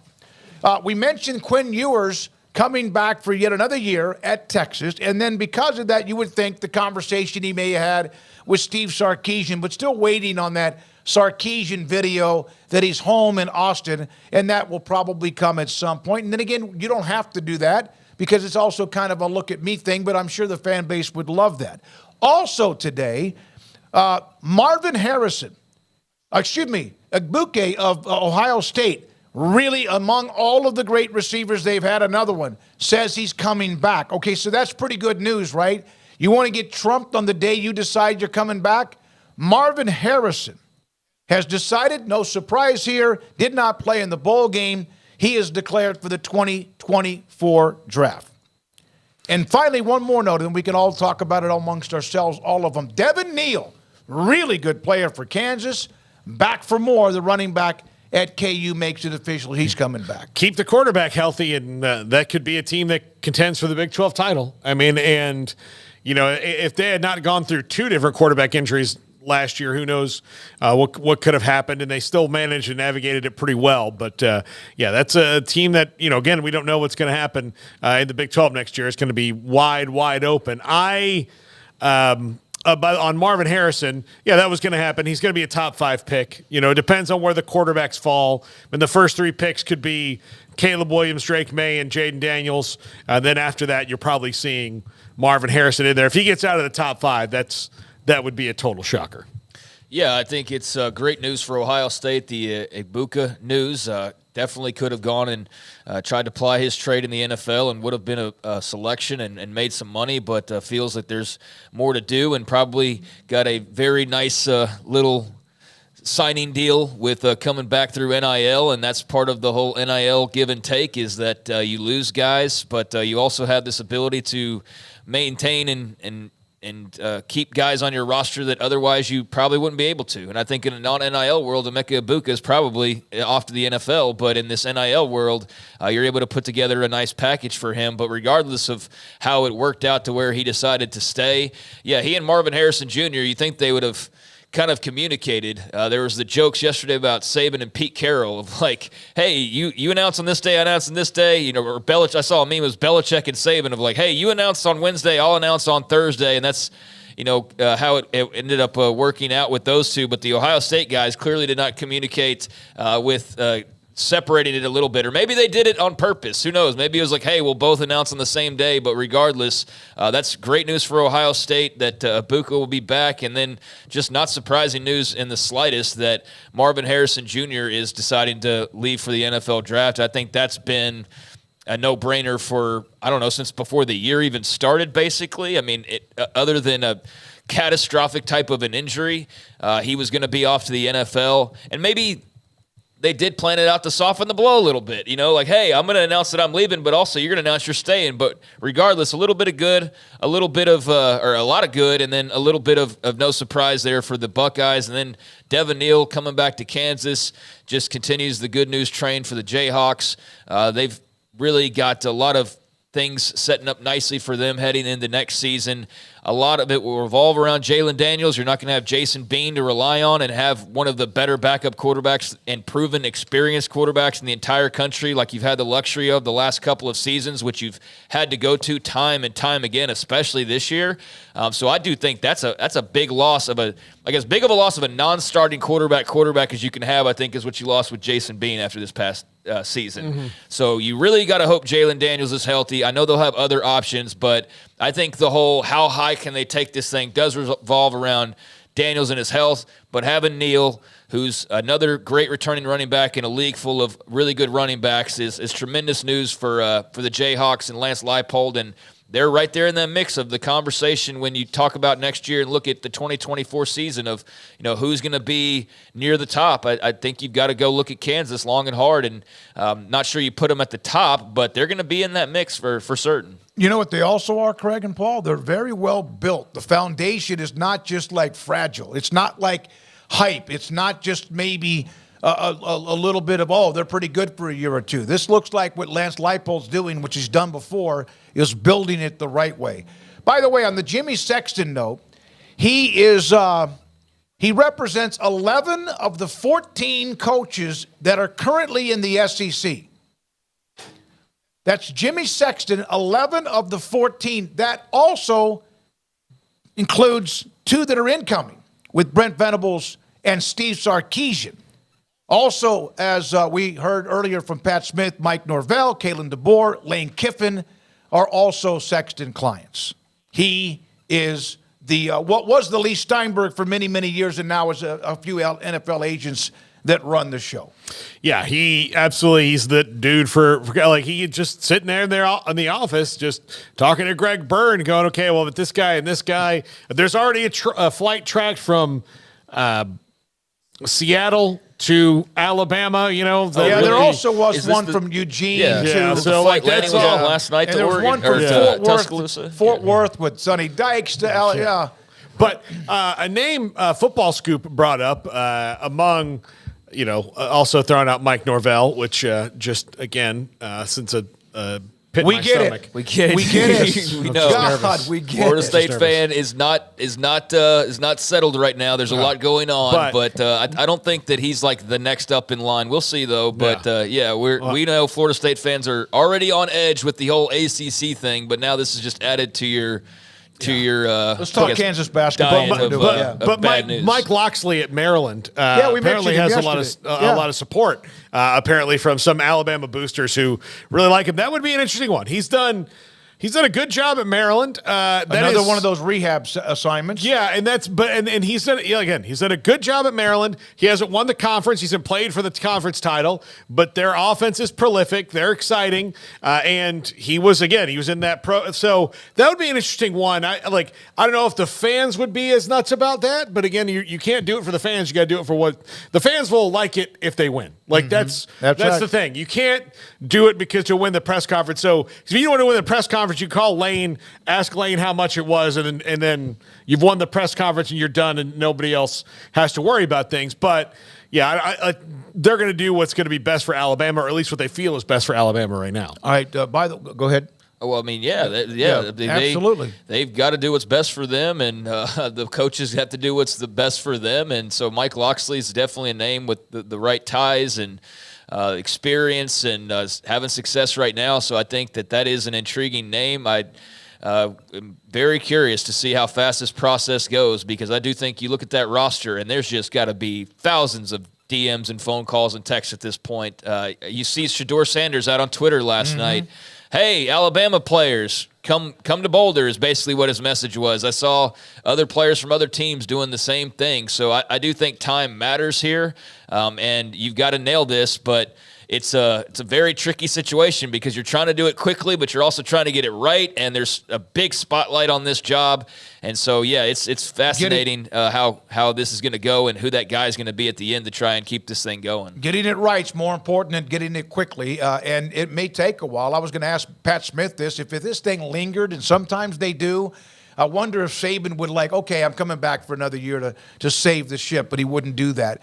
Last night, we had Ollie Gordon, the running back from Oklahoma State, on our show. And last night, he was also named the Earl Campbell Tyler Rose Award winner for the 2023 season. He also won the Doak Walker Award and unanimous All-American and Big 12 Offensive Player of the Year. So congratulations to Oklahoma State running back Ollie Gordon. Yeah, I'm not sure how the votes shook out. I haven't seen that, but I was not surprised. I mean, you look at the competition. Jonathan Brooks obviously was – he didn't finish his season, but had a really good run, and I think he would have been right there in the mix had he, if not the winner, quite frankly, if he had not gotten hurt, because his numbers would have been massive on average of what he had been doing prior to the injury. And then obviously Texas making the playoff, he would have been a big part of that, but he got hurt.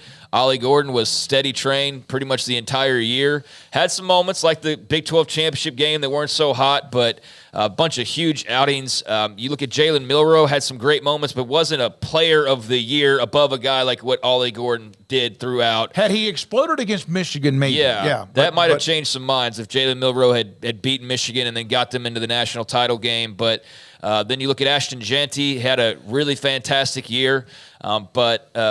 Obviously others felt that Ollie Gordon was the better choice there. And then who was the other guy? Jonathan Brooks, Ashton Jeanty, Jalen Milroe, and Ollie Gordon, obviously. And then you're making me like I've completely gone blank. Okay, Ollie Gordon, who won it.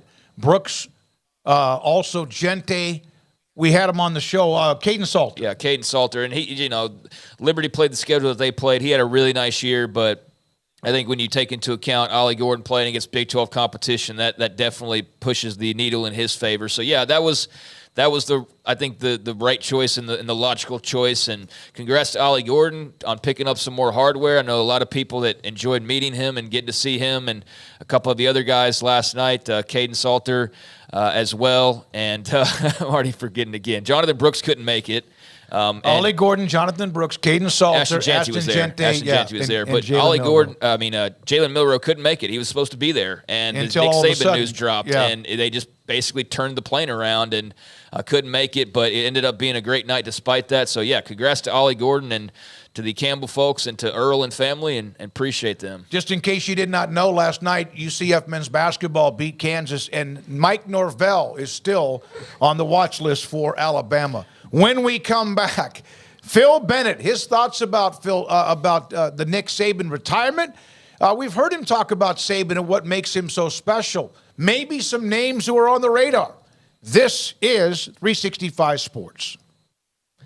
Richard Carr, Buick GMC Cadillac, they are the people that you can count on for great customer service, for great pricing, and for great options. They have a lot of good deals going on right now over at Richard Carr, and that's whether you're looking to buy new or whether you're looking to buy pre-owned. They can take care of either, but if you are in the market for an SUV that's got a combination of luxury and value and all the bells and whistles, well, then look no further than the Buick, the perfect combo of first-class luxury and first-class value like no other sport utility vehicle out there. Ranked #1 overall brand for new vehicle quality by J.D. Powers, the Buick Envision offers amazing value, and right now, save $5,000 on the Buick Envision, plus qualified buyers can get 1.9% financing on Buick top-rated SUVs. Plus, if you're military or first responder, you can save an additional $500. Now, restrictions apply, so see dealer for more details. But they are not only in the market or in the business of selling you brand new vehicles, they've also got plenty of pre-owned cars and trucks as well all over that lot. 100, as a matter of fact, used cars and trucks that you can go over there and choose from, and know that all have been inspected with the 172-point inspection and have been dubbed with the Richard Carr seal of approval, which is a big deal. The financing goal over there at Richard Carr is also 100% credit approval, as they say yes when others say no, so you can feel good about the car that you're getting in and about the offer that you're getting as well. So go check out the people who have been in business for 24 years in Central Texas and built a reputation during that time as the people you can count on for your automotive needs. Log on to richardcarr.com today. Call now and go see them now off Highway 6 at the Imperial exit.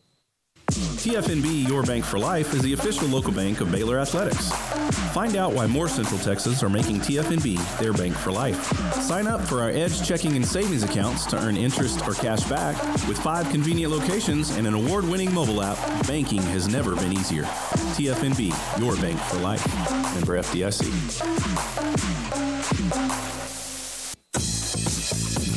Baylor Scott & White Southwest Sports Medicine and Orthopedics, the team physicians for Baylor Athletics, diagnosing and treating all sports-related injuries, including concussions. These specialists also provide orthopedic services for athletes and non-athletes alike, whether it's knee or shoulder pain, a wrist injury, orthopedic spine care, and even an arthritis and total joint clinic. Trust the doctors Baylor Athletics trust. Baylor Scott & White Southwest Sports Medicine and Orthopedics wants to get you back in the game. Aaron Duvall, owner, Texas Beef House. Aaron, it's premium grade East Texas beef, and you're located just outside of Tyler. No hormones, no antibiotics, no steroids, the kind of beef that people want. And then also your label is what catches people's attention as well. Yes, we have a all-natural, pasture-raised Wagyu beef. It's a USDA label. That means our cattle never spend any time in the feed yard. They go straight from the pasture to the day of harvest, and we oversee the whole process from the beginning of the genetic choices when we make these matings to the time the calves are born, to the feed choices, all the way through when the animals are harvested. So we oversee the whole thing as a family, and we just believe, life's too short to eat average beef. So we offer people a chance to step up their game and try Wagyu beef at TexasBeefHouse.com. Where is the best beef in Texas? Your house. When you order from Texas Beef House, unleash the flavor of Texas raised Wagyu from our pasture to your plate. TexasBeefHouse.com. With so many companies and policies policies out there. It gets so confusing shopping for insurance, and I never know if I'm getting the policy that's right for me. Luckily, I met the team at the Niche Group Insurance Agency. With the Niche Group, you can go to one company and get access to coverage options from many insurance carriers, and you get to speak to a real person about your specific coverage needs. With the Niche Group, I know I'm getting the right coverage at the right price. If you need insurance, talk to the experts at the Niche Group at 1-800-258-8302. This is 365 Sports, powered by Sikkim365.com. Enjoying the show? Hit the like button and subscribe. Here we are, 365 Sports. Tim Brando, a little after 5 o'clock. Also just got word, Matt Flynn, former LSU quarterback. He was there, recruited by Saban out of Lee High School in Tyler, played for Saban before he moved on to the NFL. His thoughts. We had Matthew Barnhill on, who played at Alabama for Nick Saban. Now, Phil Bennett knows Coach Saban very well over the years and has talked about him quite a bit. So, Phil, why? He said that today in an interview with Reese Davis that he could not answer anymore. Are you going to be around by the time I finish up my college career, 3 or 4 or 5 years? And that started to get to him a little bit. Well, Smoak, for a fact these guys recruiting against him were absolutely using that. And I can imagine with the NIL and with all the different things. I happened to talk to Kevin Steele today, just called me out of the blue. And he told me, he said, I sort of felt like I pushed Coach when I went in there and told him before the bowl game that I'm probably going to wrap it up this year. And he told me, I'm envious of you. So I think it was a conglomerate of things that were going on. And I do know this. I bet it was hard for him after that last game to hang it up with that kind of loss. Mm-hmm. Phil, how much – look, there's great coaches and then there's great coaches. And he is taking it to a level in a time where, look, there's scholarship limits and rules changes and things that weren't in place when Bear Bryant was coaching. Not that it doesn't make Bear Bryant less great, but the way he was able to do it and the way that no one else is really going to be able to match this, how does that separate from, is it like kind of comparing like Tom Brady to Troy Aikman? They're both great, but one is greater? Paul, you got to remember, and I remember when he took Alabama was down. Dennis Franchione had brought him up just a little bit. And Dennis had told me, because he was a friend of mine, he said, listen, it's an unbelievable job, but it is truly a 24/7 job. And Dennis couldn't handle the coping skills of it. Alabama, I think, is different than Texas. It's different than any other job because of what Coach Bryant did. And I think that when Nick took the job, just the way he handled things, he was able to take that program to a level nobody could see, but because it wasn't there at that time. And if people remember, and you might remember the Smoak, Northeast Louisiana beat them. Yes. Yes. But he had a plan, and he kept recruiting, and he hired good coaches, and he covered the bases. I think, without question, there's nobody that's done it to that level, to that degree, regardless of where they're at, over the past 17 years with what he's done. Coach. Phil Bennett, former college football coach with us, longtime college football coach on 365 Sports. Coach, from a fellow coach's perspective, I know you've kind of rattled some of it off there, but what impressed you most from a coach to coach looking at how he did his job? Nick, this is a sort of a long story, but I'm going to make it brief. Nick and I sort of grew up coaching together, and then back in the 80s, I was the defensive coordinator at Purdue. Nick was the defensive coordinator at Michigan State. We both recruited Chicago. So, along with Barry Alvarez, a lot of the old guys that are closing it down there. And I think Nick was a year or two older than me. And one of the things that I always admired about him is his passion for football. He loved knowledge. There was a lot of clinics around the greater Chicago area that he and I did together. And he worked for the great George Perlis. And he was George Perlis' defensive coordinator. And Nick, even to the very end. When I was at Baylor, I tell the story about I was over in Freeport, and Billy Napier comes in, and he said, "Hey, you know who's out in the car?" I said, "Who's in the car?" He said, "Coach Saban." I said, "Go get him. Tell him to come in. Tell him to come in." So Nick was sort of doing work, so he comes in, and the first thing he tells me, he said, "Phil," he said, "I want to get a clinic together." He goes, I want to, you know, we're all having to face this no huddle stuff that Art does and all this. And he goes, let's get 4 or 5 guys, just a few. And he said, let's see the best answers to this. I mentioned it, Art, and Art said, "Hell no, you're not."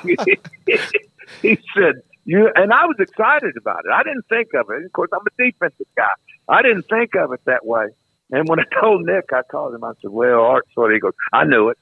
He said, "They all think they got a damn secret, that it's some mystery." But I loved his passion for the game. I mean, he wasn't an executive coach.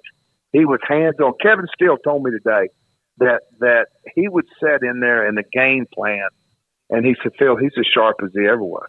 You know, his specialty was the back end, and just his knowledge and technique of how he taught those kids.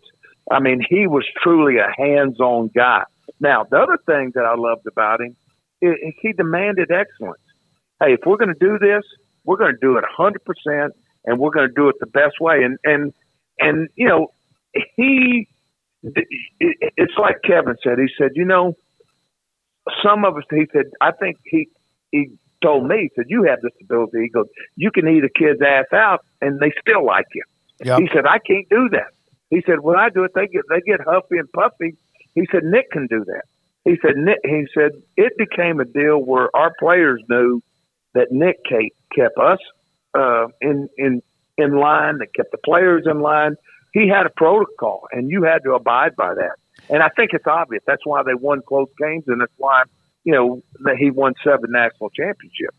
There was a question asked of him when he took the job at Alabama. What would be the most difficult thing to get accomplished? And not that he thought it would be difficult, but and he said that there's only going to be one voice, that there's only his voice. That doesn't mean people can't tell him a coach is whatever, but it was him, and it would not be like this group of donors or whatever, no matter how many donors they had. How much does that make a difference? Well, it's a presence. You talk about, you know, Smokey, you've seen people that when they walk in a room, they have a presence. Nick has that. And you know what? Greg Byrne, the athletic director, has told people, which I think the reason it was a great relationship, he says, "I have so much confidence in Coach Saban going to do the right thing and the best thing for Alabama. I never question a thing he does." And trust me, that's a lot of confidence, is it not? Mm. And the relationship worked because he had a guy that was super, a detailed guy, covered every base. And the other thing you have to admire about Nick is he always respected the integrity of Alabama. And he wasn't ever going to put them in a position that would hurt their integrity and what they're about. And I think anybody that's ever dealt with him in any facet would tell you that. Did you ever coach against him in a game, like when he was a head coach or just assistant coach? Oh, yeah. Not when he was a head coach. I'll tell you a quick story, though. When I was in this is a true story. And my first year at Kansas State, and I was very close to Joe Dean, the longtime athletic director. We go 11-1. My wife dies. My wife is unfortunately killed, and I've got Sam and Maddie. I think they were 7 and 10. And you know, the football season just saved me. Bill Snyder saved me, and we're coming back. My late wife's family were doctors in Alvarado, and we were coming back. We just beat Missouri 66-0. Sam is a paper hound, sports hound, and he goes, "Dad, they just fired Jerry DiNardo." I said, "Really?" He goes, I bet you they call you." I started laughing. This is honest God truth. And this was probably about an hour outside of Oklahoma City. We're going through Oklahoma City, and my phone rings. And back then, cell, you know, it was 1999, and he goes, "Phil, Joe Dean." And that's how Joe talks. They call him the music man. He goes, the job's open. He said, I want to talk to you. He said, when can you fly? I told him what I was doing. He goes, I'm going to pick you up in Fort Worth. He goes, I'm going to fly you. We play Arkansas on Friday. And he said, you're going to be the last guy we interview. We're interviewing 3 guys. And I'm thinking, holy cow, Sam. Long story short, we go in. The chancellor offers me the job. And Joe Dean is all excited. I'm very close to him. I get cold feet. I don't think I can do it. Sam and Maddie were just getting comfortable in Manhattan. Coach Snyder has been unbelievable. Got us a nanny. And so I call him and I said, Coach, I said, Mr. Dean, I can't do it. And my brother is sitting there. He's the head coach at Irving High, and he's shaking his head, thinking, God, what are you doing? But I just couldn't do it. And long story short, Joe hung up.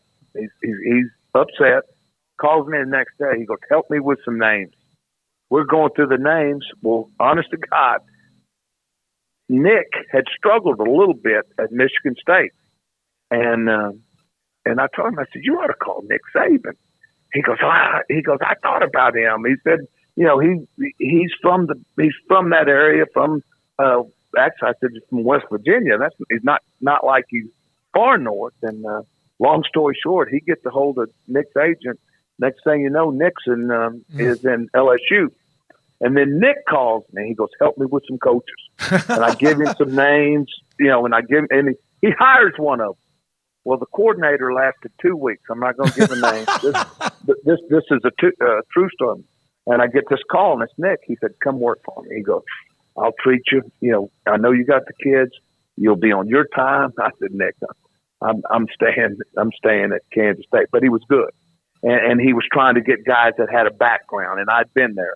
I'd had the number 1 defense in the SEC there. And I knew he would do well there. And he did.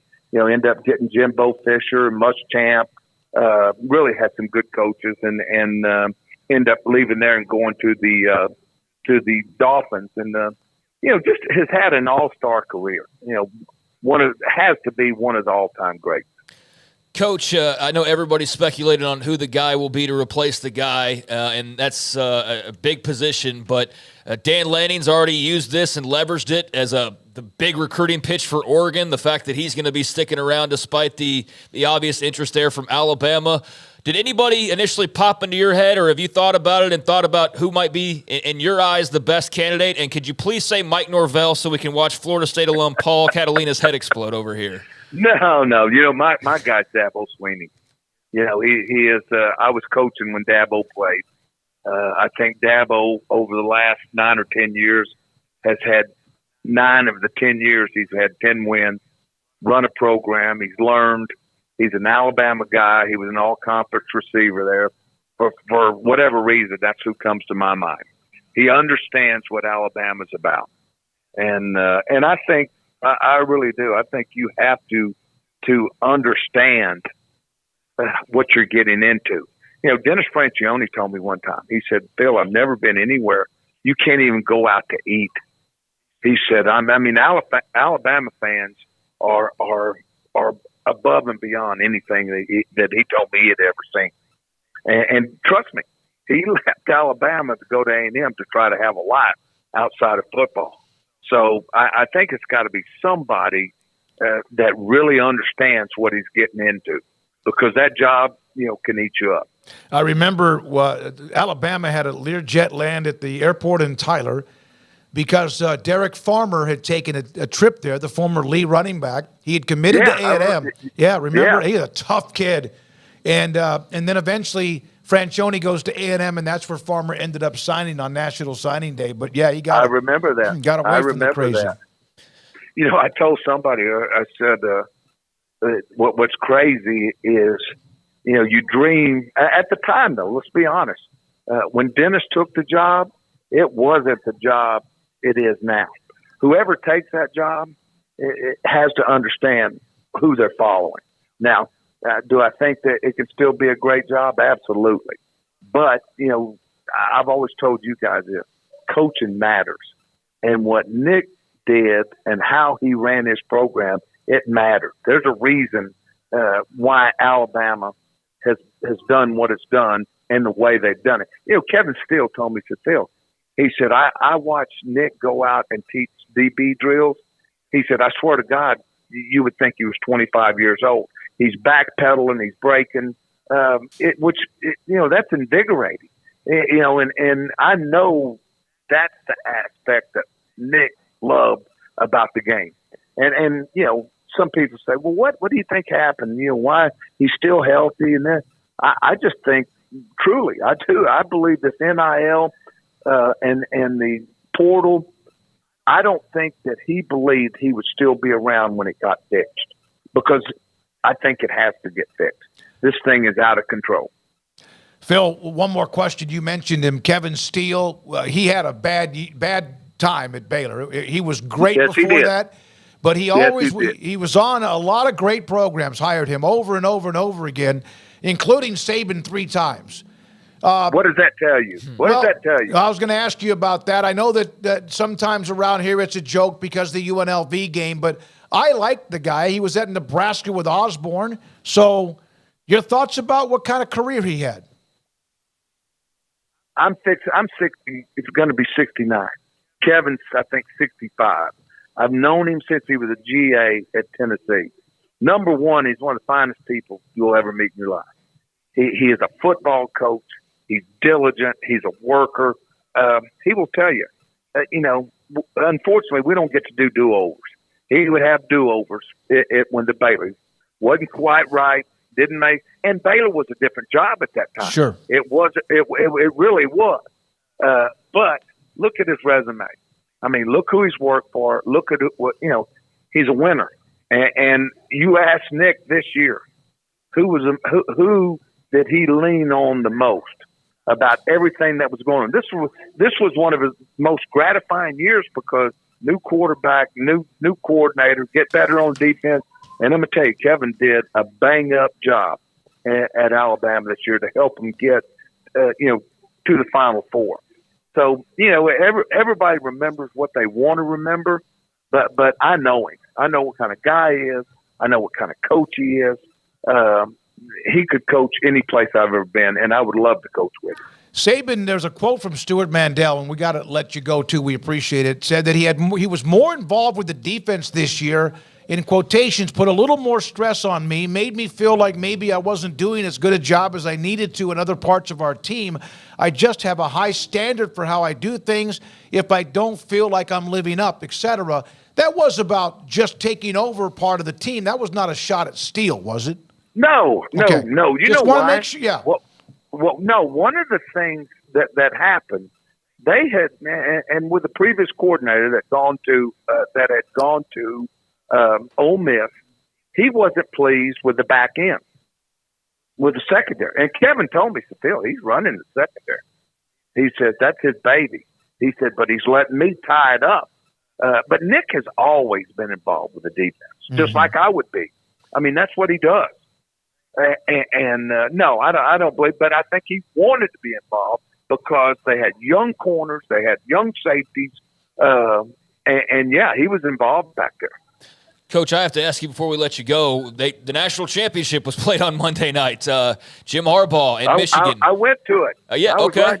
I was right next to Michael Jordan and Jeter. Oh, no. Were you there? Hey, yeah. No kidding. I knew some people who knew some people. Well, yeah, clearly we saw. Yeah, there was a shot up there of Stephen A., MJ, and Jeter. We didn't catch you there. I need to look closer and go back and rewatch I that. I was over there talking to Desmond Howard, telling him why Michigan was going to win. Okay. Well, I mean, you were in the spot to be then, of all spots to be, for certain. But what was that like? And also, your thoughts on that game? Michigan winning the title, despite all the controversy during the season, Harbaugh and company getting it done over a very talented Washington team. Well, first of all, Houston did an unbelievable job. The atmosphere was really good. It was a rainy night. It wasn't ideal setting, but they did a great job. The setup was exciting. The stadium was packed. Both teams were represented well, and it was really nice. I was able to sit in gallery furniture spots at the 45-yard line. And one of the things I told Desmond. I said it's going to be whether they can cover, and make Penn not be effective.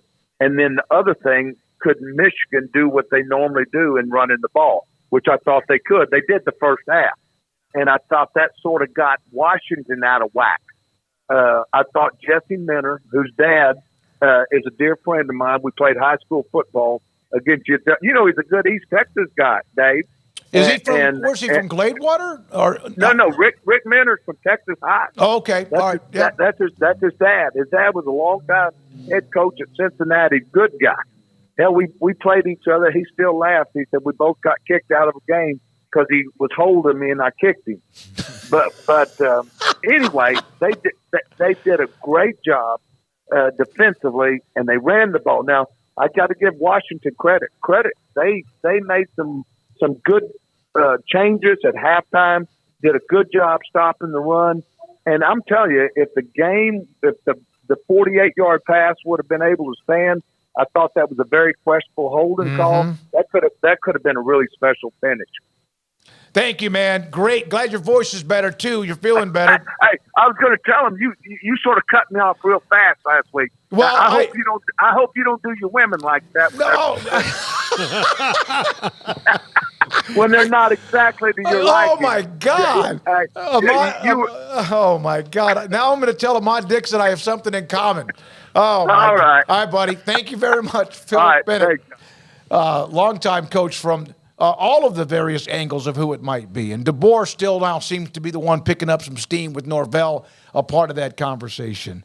Glad you asked him about the national championship game. Hell, he's right there. The booth of all booths. You have Stephen A. We didn't know that, but I was like, I've had to do this a couple times now today because I understand why. Like, it's just Saban. But, like, the national title game was played 4 days ago, and which gets overshadowed. We're just, moving on to it, and I feel like, that was a good thing to throw in there, and I'm glad that I did because we got the answer that we got from him on being up there talking to Desmond Howard. But that must have been a real scene. That must have been amazing to be a part of that with MJ, et cetera. All right, when we come back, Craig Smoak's off the radar. Tim Brando, Matt Flynn, who was recruited by Nick Saban to LSU out of high school in Texas, and Paul's Top 5. A lot to get to. This is 365 Sports.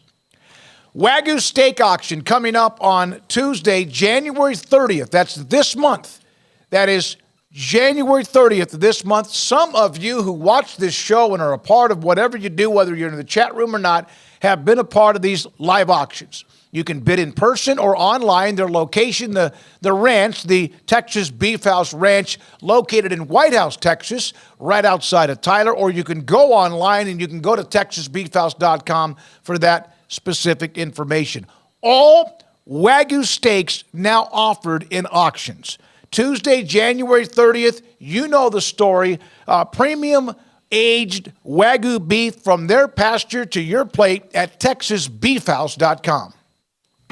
Developed by Startup Waco, a nonprofit organization, GXG is a program designed to support the entrepreneurial development of Baylor University student-athletes through NIL activations. The program helps student-athletes maximize their platforms and offers a comprehensive support system for them to create and grow new businesses that not only benefit themselves, but also uplift the local economy. Fans who wish to support student-athletes can donate to GXG via the GXG NIL Fund, BaylorBears.com/GXG. Contributions to support NIL activations through GXG can be made at BaylorBears.com/GXG. For more information, follow at GXG_GreenXGold on social media and visit the official website www.gxg.startupwaco.com. GXG, empowering student-athlete entrepreneurship and uplifting the local economy through NIL activations.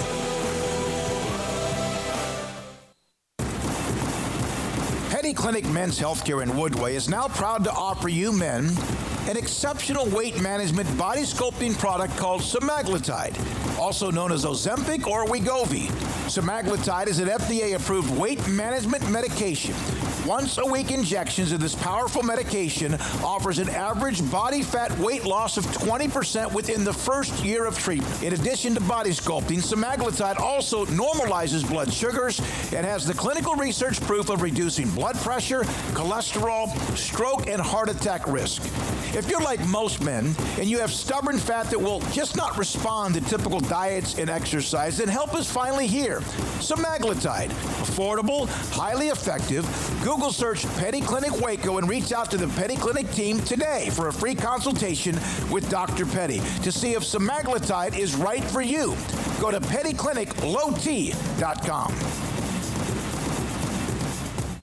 At Ideal MRI, we feel blessed to be part of the Waco community. We're a small family business here in Central Texas. At times like this, the cost of healthcare has never been more important. And unfortunately, significant illnesses and injuries still occur. And that's why Ideal MRI is open and here to serve you through this difficult time. So if you need an MRI, ask your doctor about Ideal MRI. You can schedule online in minutes at idealmri.com or call 833-IDEAL-MRI.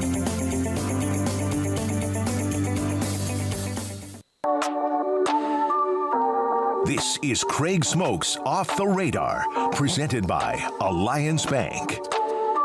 They take pride in making banking easy. AllianceBankTexas.com. All right, welcome into Off the Radar here on 365 Sports, and it is a Thursday at around 4:45, give or take, and so we got a few sports notes to get to here as we do on Tuesdays and Thursdays around this time. And don't worry, UCF fans, right behind me here, I got your back. You got my back in this show. There's a lot of them that have noticed there's a basketball rim missing, that we need a basketball signed by. Well, we need to acknowledge what happened last night, so let's do that here. UCF men's basketball with the big upset win over Kansas last night, the number 3 Jayhawks. First win for UCF basketball in Big 12 play. Johnny Dawkins and company getting a big win, rushing the court. Madness in Orlando last night, and man, it was just really cool to see the social media attention and the craziness that was going on. Victory ranks amongst the most prolific in program history per their write-up on the game last night. The first against a top 3 nationally ranked opponent, only the second ever against a top 5 opponent, and their 9th ever win over a top 25 opponent. Kansas at one point was leading by nearly 20 points. They had a 16-point lead in the first half, but UCF able to erase that and then move on by them. So the first ever meeting between those two, also is the first ever Big 12 win, as I mentioned a couple times now, for the Knights. And just what a massive, massive victory for them. And Johnny Dawkins and company I'm sure, are still feeling the buzz, but we'll be able to build off of this. And for KU, this is life in the Big 12. UCF's going to take their lumps at some point, but last night that was special stuff for that program. Hey, look, that's the biggest win in UCF history, and it may be forever before they get another one that lands to that caliber. But yeah, that's so huge for them to be Power 5 first year, beat the premier program in the Power 5, one of the 3 premier programs in the country, the school that invented basketball, literally invented it. They beat them. So yes, it's huge for UCF and ruined my evening. Yes, I can imagine that it did. You are dealing with a lot of stress right now between Mike Norvell and the Alabama talk, and now with UCF taking down Kansas, your beloved Kansas Jayhawks. Yeah. Norvell's up for the Alabama job. Look, I've got FSU trying to break a 1,000-year contract. Mike Norvell may or may not be there when it happens. My wife's team that she loves more than she actually loves me, goes down to Orlando and thinks that they're going to get a free trip to Disney World, and that didn't happen. It's been a rough 48 hours. I'm not going to lie. Well, we'll see how long the Norvell news takes. I'm sure Kansas will be just fine in the long run, but a massive win for UCF, 65-60 over number 3 Kansas. That wasn't the only top 5 upset last night, as Mississippi State took down number 5 Tennessee in Starkville. So a couple of top 5 teams. You also had UConn that outlasted Xavier on the road. But this college basketball season's already been pretty dadgum wild, and it's only going to get wilder as we move forward. But that was not the only upset in college basketball, only pair. There was also another one, and just the only other Big 12 game is TCU jumped up and beat number 9 Oklahoma as they get the job done in Fort Worth, 80-71, handing the Sooners just their second loss. So I don't know, like everybody's 1-1 basically in the Big 12, it seems like at this point, but we are just getting started in what should be a wild run. And this mix of teams, you've already seen BYU do what they do, UCF with a big win like that, Cincinnati's very good. So, and Houston, we know Houston's like right there near the top, but they've also... Purdue?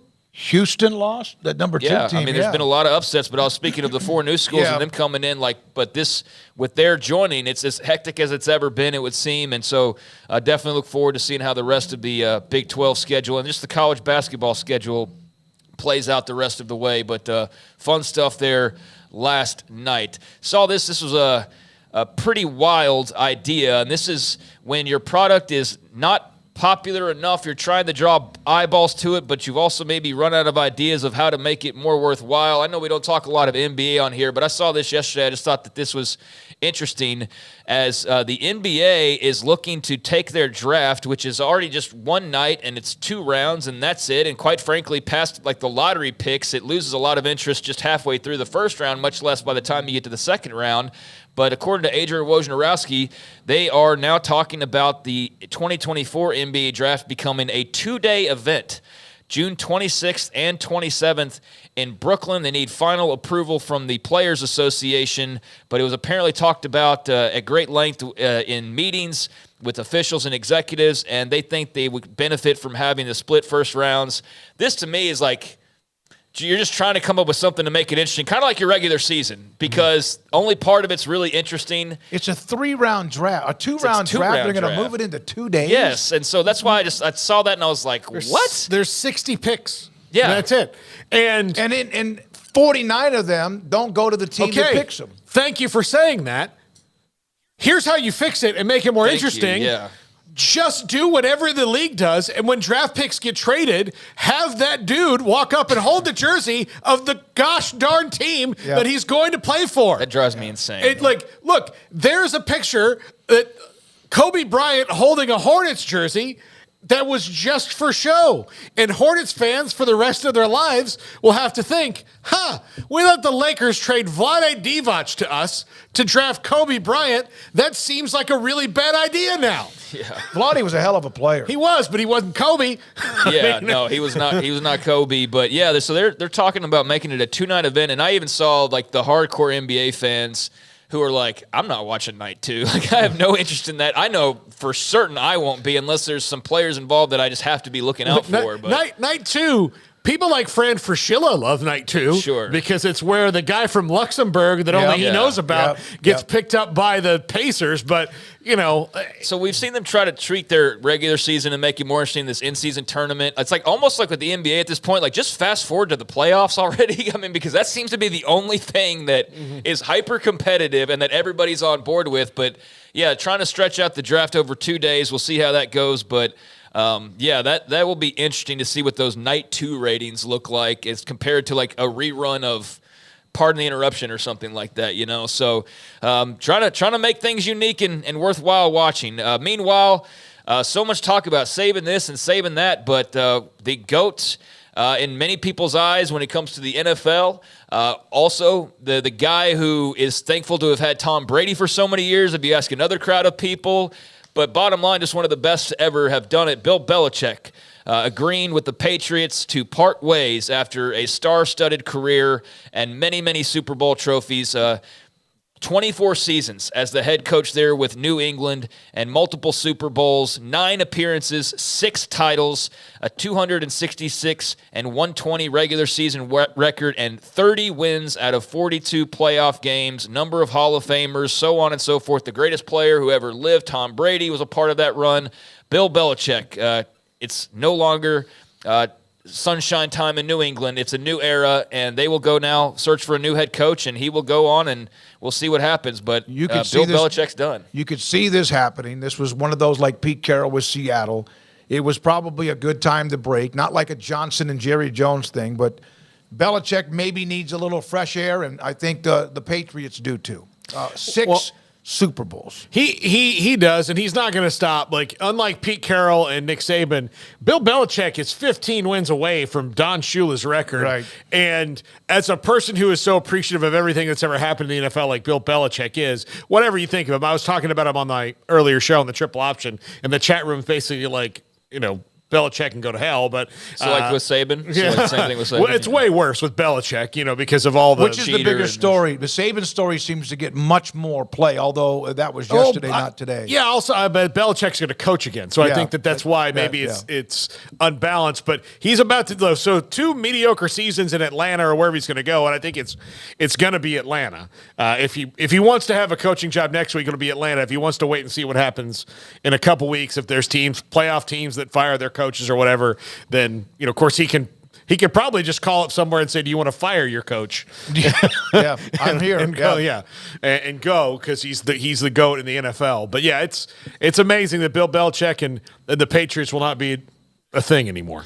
So with the NFL, I'll just leave it with this since we've got more coming your way. But the playoff schedule for this weekend, Saturday, and I guess just chime in where you'd want to, Paul. Cleveland at Houston. 3:30 on NBC. That will kick things off this weekend. Rooting for the Italian. Yeah, rooting for the Italian. Joe Flacco. Yeah, it's a great story. It's so wild. All that noise about Deshaun Watson and everything, and here you go, and here the Browns are without him and have been doing it just fine. Against the Texans, right? And against the Texans, yes. So Houston hosting the Cleveland Browns at 3:30 Central Time on Saturday. That'll be followed by Miami at Kansas City, which should be a star-studded affair.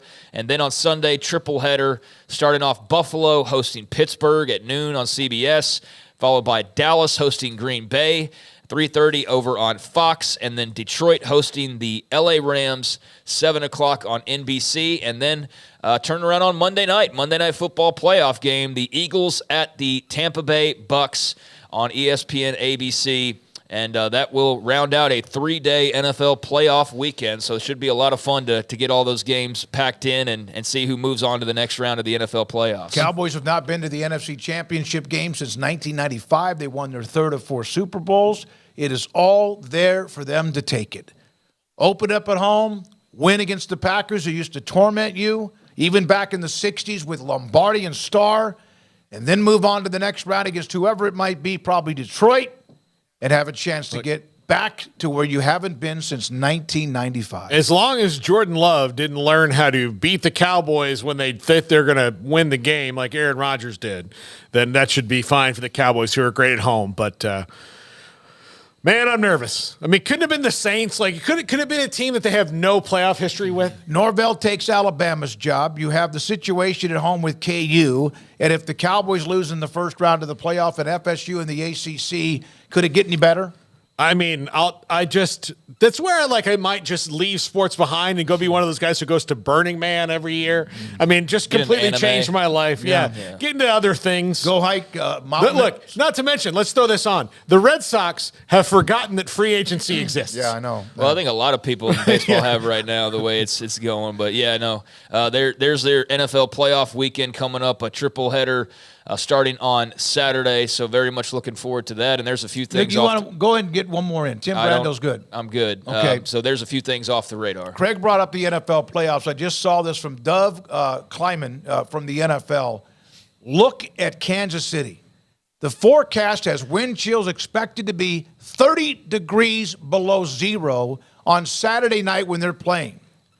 If the wind chill holds, only 2 games in history have been worse. The Cowboys-Packers game, the Ice Bowl, on the Bart Starr quarterback keeper, and the Chargers and Bengals in 1982. And shout out to the guy who, at least he credited for taking the actual pictures. I hate this so much about social media, man, of just swiping people's stuff and not, he hat tips, so that's fine. But I'd feel like he's an aggregator. Yes, and that's fine to an extent. We all do it to some extent, I think, if you're in media. But there's some that just take it. I don't know. It bothers me. So I'm glad that he at least gave the hat tip for the person who took the pictures, because that's not always the case, and it should be. So Pierre Newsham, you know him, Smokey. He was on the Triple Option with me today. He's a lifelong Dolphins fan. he had an offer for tickets to go to that game, and he was going to fly to Kansas City. And then he checked the weather report and said, "Nope, no, because they're probably just going to lose." And like it is the Dolphins. It's also going to be minus 30. Yeah. Yeah, the weather would have made me stop more so than the actual loss or anything like that. But I can see where he's coming from there. It is to a point where sometimes you wonder. They even talked about that Cowboys-Packers game on the Bart Starr, the quarterback. It was unhealthy. Guys were frostbitten, and it's so unhealthy. But man, just the thought of that in Kansas City. There have been a couple of snow games. I think in Buffalo, they always love that. The NFL loves this. I think ratings for snow games seem to be even higher because people love to see the field covered with the white stuff. We are now joined by Tim Brando, Fox Sports in Champaign, Illinois, for a basketball game. And Tim, thanks for your time as a guy that has covered college football as much as you have, and we couldn't go the rest of the week without your thoughts about Nick Saban.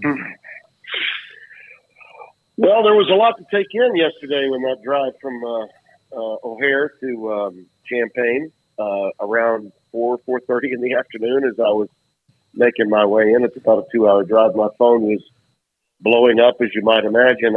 I'm not surprised really at all. I think maybe our sports broadcasting community and maybe the media in general seemed surprised because most of the focus and attention since the national championship game was played was on whether Jim Harbaugh was going to stay in Michigan or not. So maybe that the timing of that is why so many people were stunned, maybe, and especially I get it in Alabama and surrounding area because they were hoping he'd never leave. That he would coach until he was 6 feet under. They really wanted him to stay for as long as possible, and were trying to put off the inevitable in their own minds for a long, long time. But I have stated this, and those of you that follow me on social media as well as a broadcaster have seen, I think, many indicators that Nick was not pleased with the direction that the game had gone in from a coaching standpoint for him.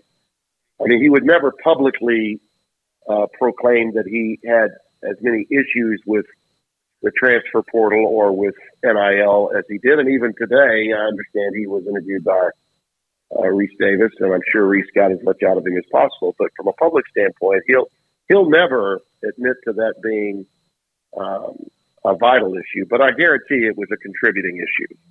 And I'll go back to the summer before the 22 season when he said what he did about Texas A&M and Jimbo Fisher.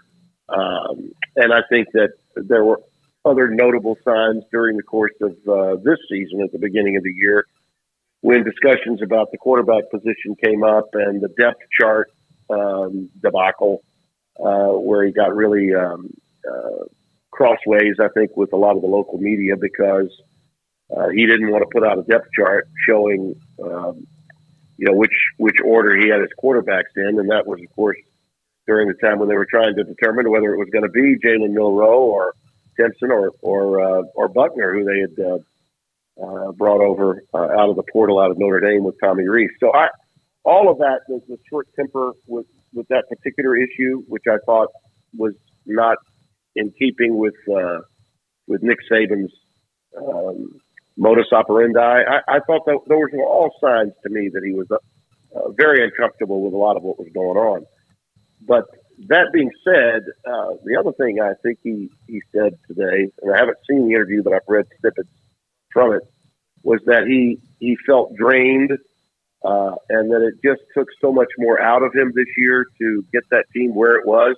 I absolutely saw that. I could see that he was, and I think in a lot of ways he did do maybe as good or perhaps maybe the best job that he could possibly do in the last 10 or more years with this team to get them to the college football playoff. I mean, that was not a very good team, and it wasn't a vintage team at all for them. I mean, they almost lost at home to Arkansas. They needed a 4th and 31 to beat Auburn, and yet, managed to stun, I think, the entire college football world, and especially the committee, when they beat Georgia in the SEC championship. I don't think anyone thought that Alabama was going to win that game.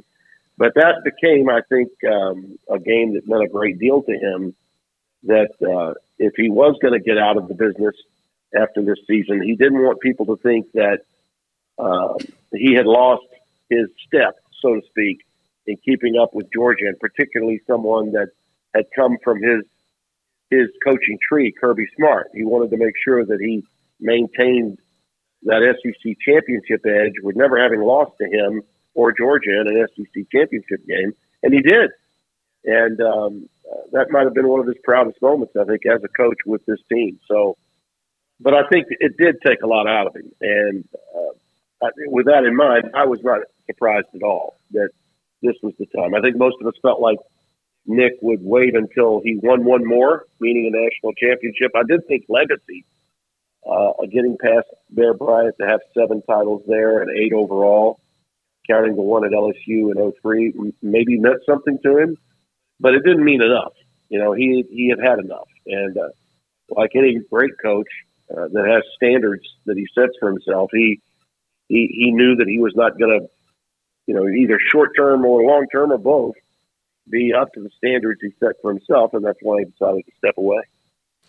Tim, when it comes to replacing him, what qualities does that coach have to be successful, knowing that replicating that is highly unlikely? You better have virtually no ego. It's going to take a special guy. My understanding is Dan Lanning, Kirby Smart, and Sarkisian have all been contacted and have all, at least according to the reports I've read, have passed. And I certainly understand that.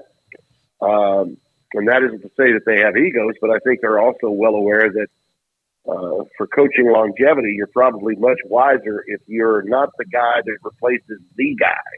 You'd rather be the guy that replaces the guy that replaced the guy. And, you know, ask Phil Bingston about replacing Lombardi in Green Bay. You know, ask anyone that tried to replace Gary Cunningham, who tried to replace, and Gene Bartow, who tried to replace John Wooden at UCLA in basketball. It's really, really hard. It's very, very difficult. But I think whoever does get the job, whoever does take it, is going to have to really be comfortable in his own skin, and also be confident that he can be the kind of coach and leader with the autonomy that he believes he deserves, with the long shadow cast of a guy like of Nick Saban's ilk in his midst. I mean, Nick's going to stay apparently there, and he's going to have an office there. And I do know this: he has bought land, and is a member of a golf course near and dear to many people in Jupiter, Florida. So he's got a lot of houses. You know, he's got a place there, and he's got a place in Georgia, not far from Reynolds Plantation, where there's a magnificent golf course that I've had the opportunity to play and would remind a lot of people of Augusta. He's usually not playing golf there. He's usually out driving his boat and out with his kids and his family spending time. So I don't know exactly how much time in Tuscaloosa or at that office at Brad Denny that they say he's going to have. I don't know how much time he's going to spend there, but he wants to be a factor in the world of Alabama football. At least it seems that way. And so with that in mind, his presence at any time is going to be one that whoever replaces him as coach is going to have to be comfortable with. And that's not easy in a profession that is as valued as the job of being the head football coach at Alabama. Tim, there was a clip going around of some Alabama fans who were like chanting no to Dabo, right? And I know his image has taken a couple of dings over the last couple of years, but he's still got skins on the wall. He's got history there. Do you think Dabo's, where would you kind of rate him in your mind as far as the potential interest level there? Well, my guess is he's very satisfied and happy that the statues that are going to be put up at Clemson are going to be of him. Okay? That he won't be coaching where there are statues of Gene Stallings and Nick Saban. But, you know, if you're an Alabama guy and you were part of that Gene Stallings' team that won the national championship, and he was as an original walk-on in 1992. There will be, obviously, if the job is offered to him, it'll be that side of him that will be, I think, in a position to have to take stock and take a look at the opportunity if it presents itself. As for the fan base, if that were to happen, I think they've got to get over that. I think they've got to get over it fast. And I do think that a guy like him would fit, in my opinion, the profile that I just gave you about the next coach would have to really have virtually no ego. And some people might think, well, Dabo Swinney's got an ego. Yeah, he does, but not the kind of ego that a lot of coaches would have about their relevance on the food chain of college football legends that are currently coaching with and are sitting with multiple national titles. I mean, you got to respect what Dabo Swinney's done, regardless of how fans of Alabama feel. He did beat the GOAT twice, and one time he beat him badly, beat him soundly. So I think they'd change their tune in a heartbeat if it became a fait accompli that Dabo Swinney was going to be the best they could get. But I don't know that Dabo, as much as he loves it in Clemson and with the culture he created, even though he's become a little bit of a whipping boy for a lot of the media, a real punching bag in the SEC. I mean, it's some of the things that are said on a regular basis by not just fans of Alabama, but Georgia and several other schools in the Southeastern Conference about Dabo is beyond the pale. He was hard-headed about the portal and has been hard-headed about it, and very vocally hard-headed about it. But as I said, I think that Dabo was simply stating and saying some of the things that Nick really feels but was never going to say publicly, because he was smart enough to realize that if you have to adjust and adapt to the way the game is played on the field, if you're going to hang around and be relevant for as long as he's been, you've got to be able to adjust and adapt with the way the game is played off the field. And that meant that on some occasions you were just going to have to bite your tongue about how you feel about certain things. And listen, Nick didn't despise the portal or NIL. He didn't. As a matter of fact, he got in trouble, going after, supposedly, at least the media takeaway was, he got in trouble going after Jimbo for simply telling his donors, if you guys want me to continue to hold up these crystals, you're going to have to reach a little deeper into your pockets to keep up with these oil barons in Texas. All right? That's what got him in trouble with a lot of people. And he was simply telling the truth at that time. He was.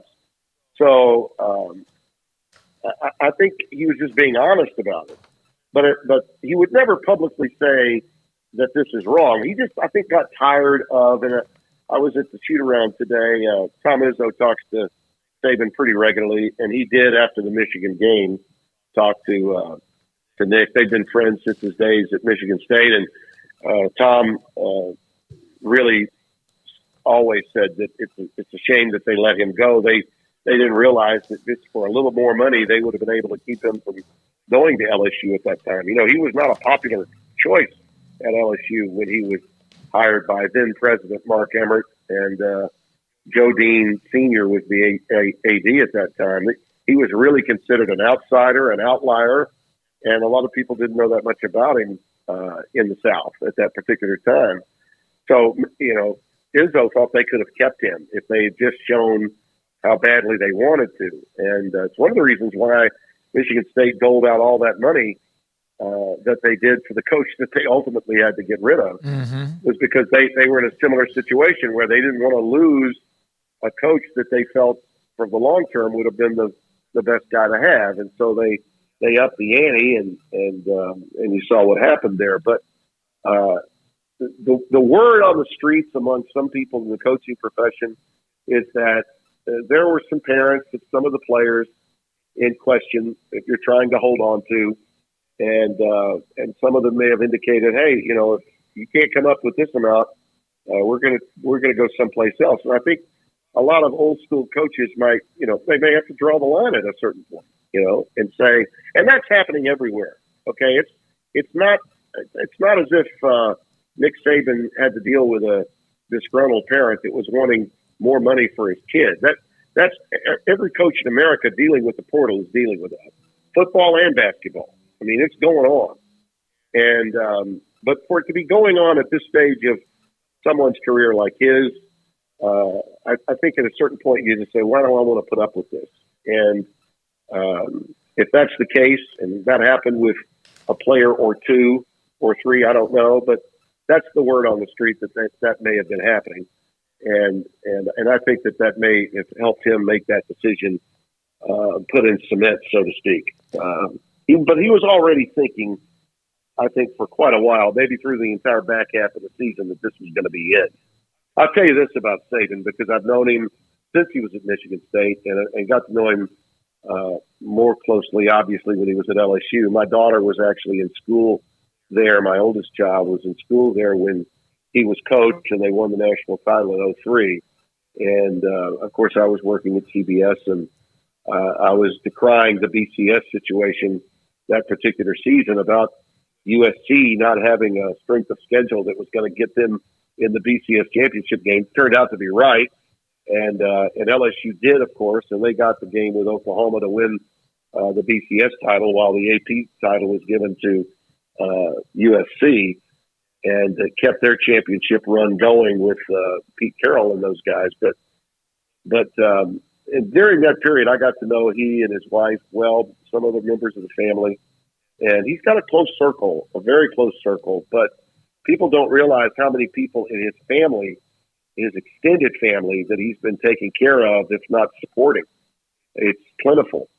His West Virginia roots are very, very strong, and the ties to his family and helping everyone in his family is something he's been doing since he started making a lot of money, and that really started for him during his days at LSU.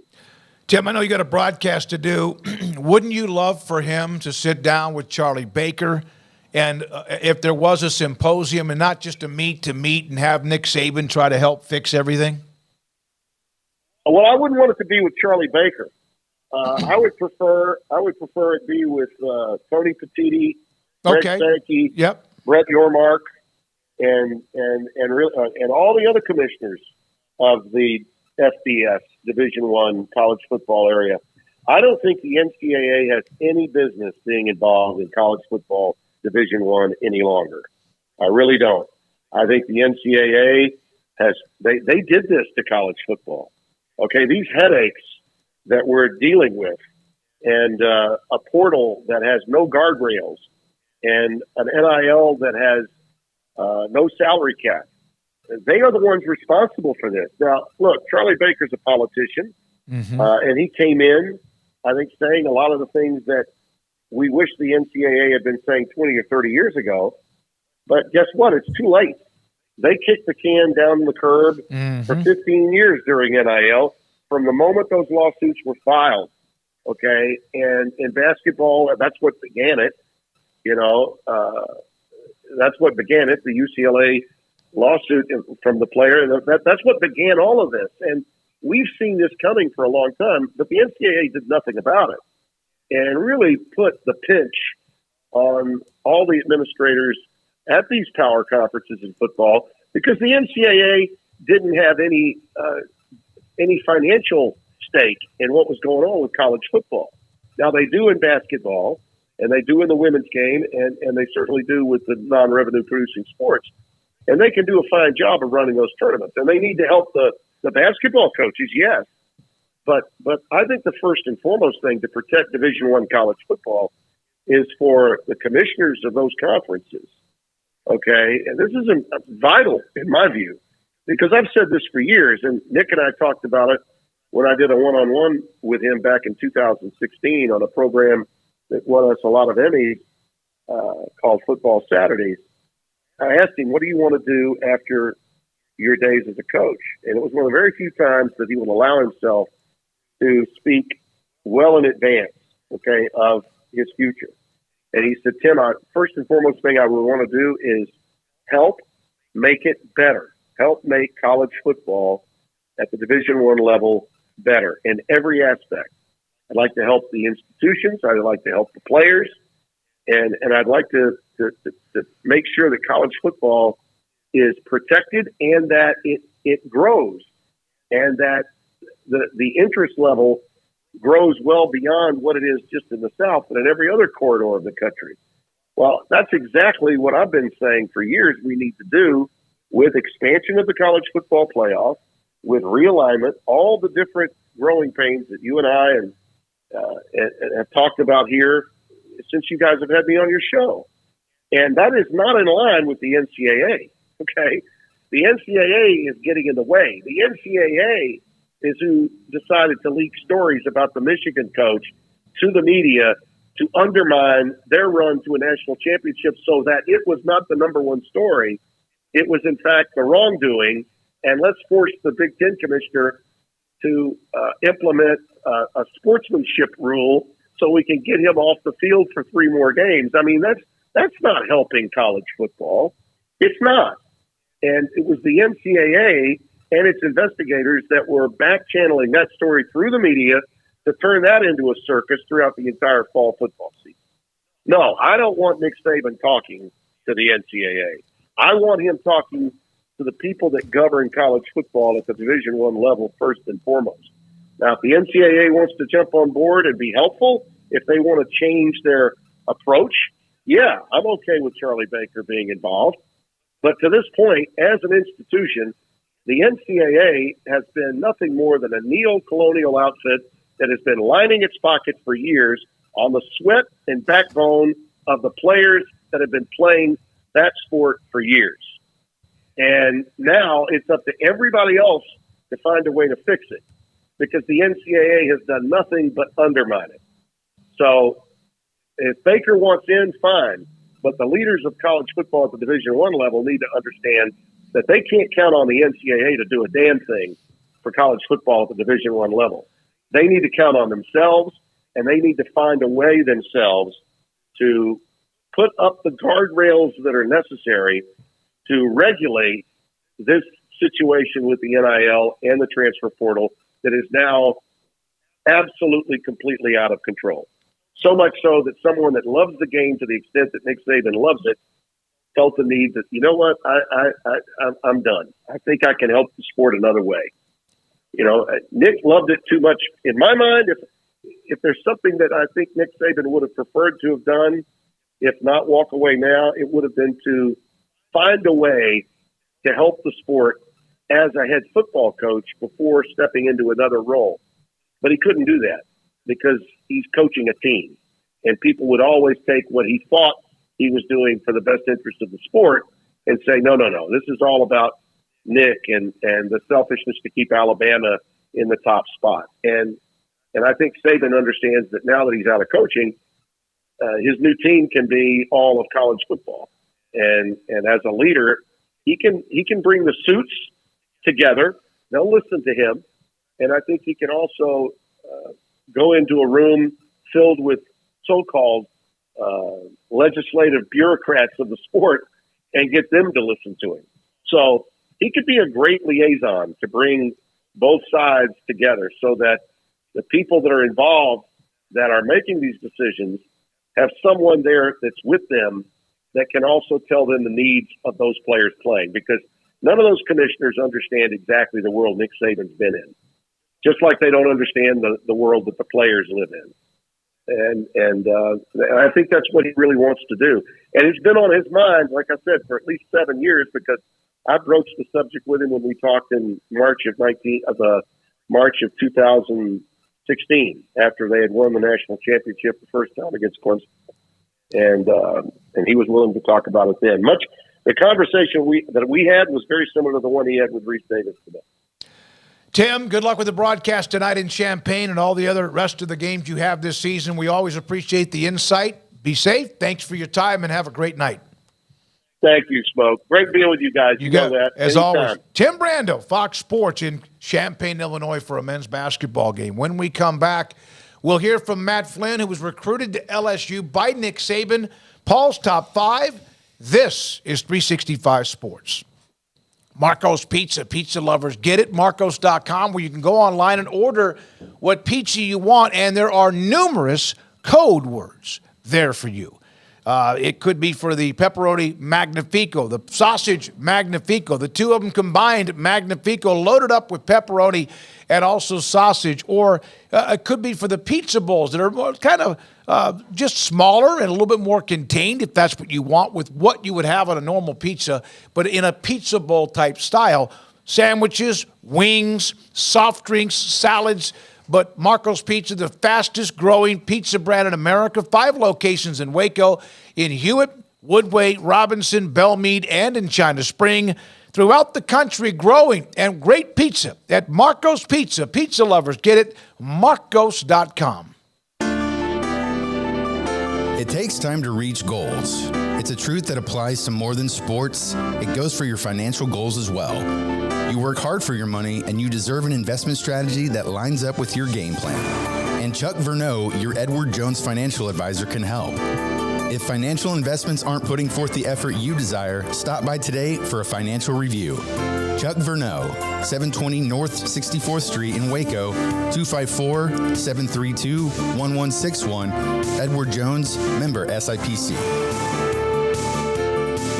Shop savings during the Start Something New sales event at Allen Samuels in Waco. Right now, get a 2023 Ram 1500 Laramie Crew Cab 4-wheel drive with $15,000 off MSRP or 2.9% for 72 months only at Allen Samuels in Waco.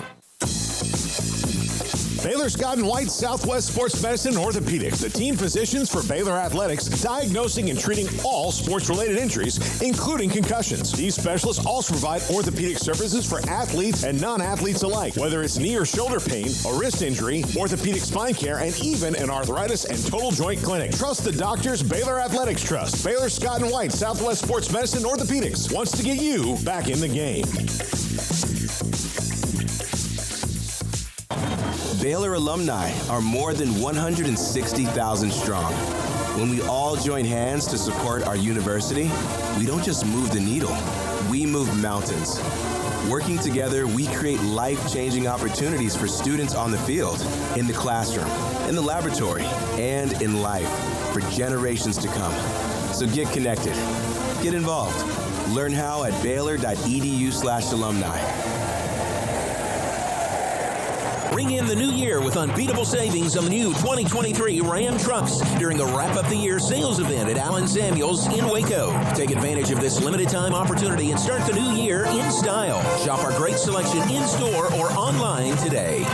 Samantha Duvall, TexasBeefHouse.com, farm-raised Wagyu beef, and of course it is spectacular. We've discussed it all the time, and you were right. Back when you had that online auction that went so incredibly well, that live auction too, that you were going to have more and more of them, and you've got one again scheduled for the end of the month. Yeah, so we've got another live auction, so it'll be in person or you can bid online. Coming on Tuesday, January 30th. We're going to have dinner beforehand at 5 o'clock. We're going to have smash burgers. We're also going to have some of our steaks for steak tasting. That way you can taste test it and then bid on it. And then the auction will start at 6:15. So you'll be able to bid at our place in person here in Tyler, Texas, or you can bid online at cci.live. Tuesday, January 30th. And don't forget, you can also use the code SICK'EM10 for 10% off your order. Where is the best beef in Texas? Your house. When you ordered from Texas Beef House, unleash the flavor of Texas-raised Wagyu from our pasture to your plate at TexasBeefHouse.com.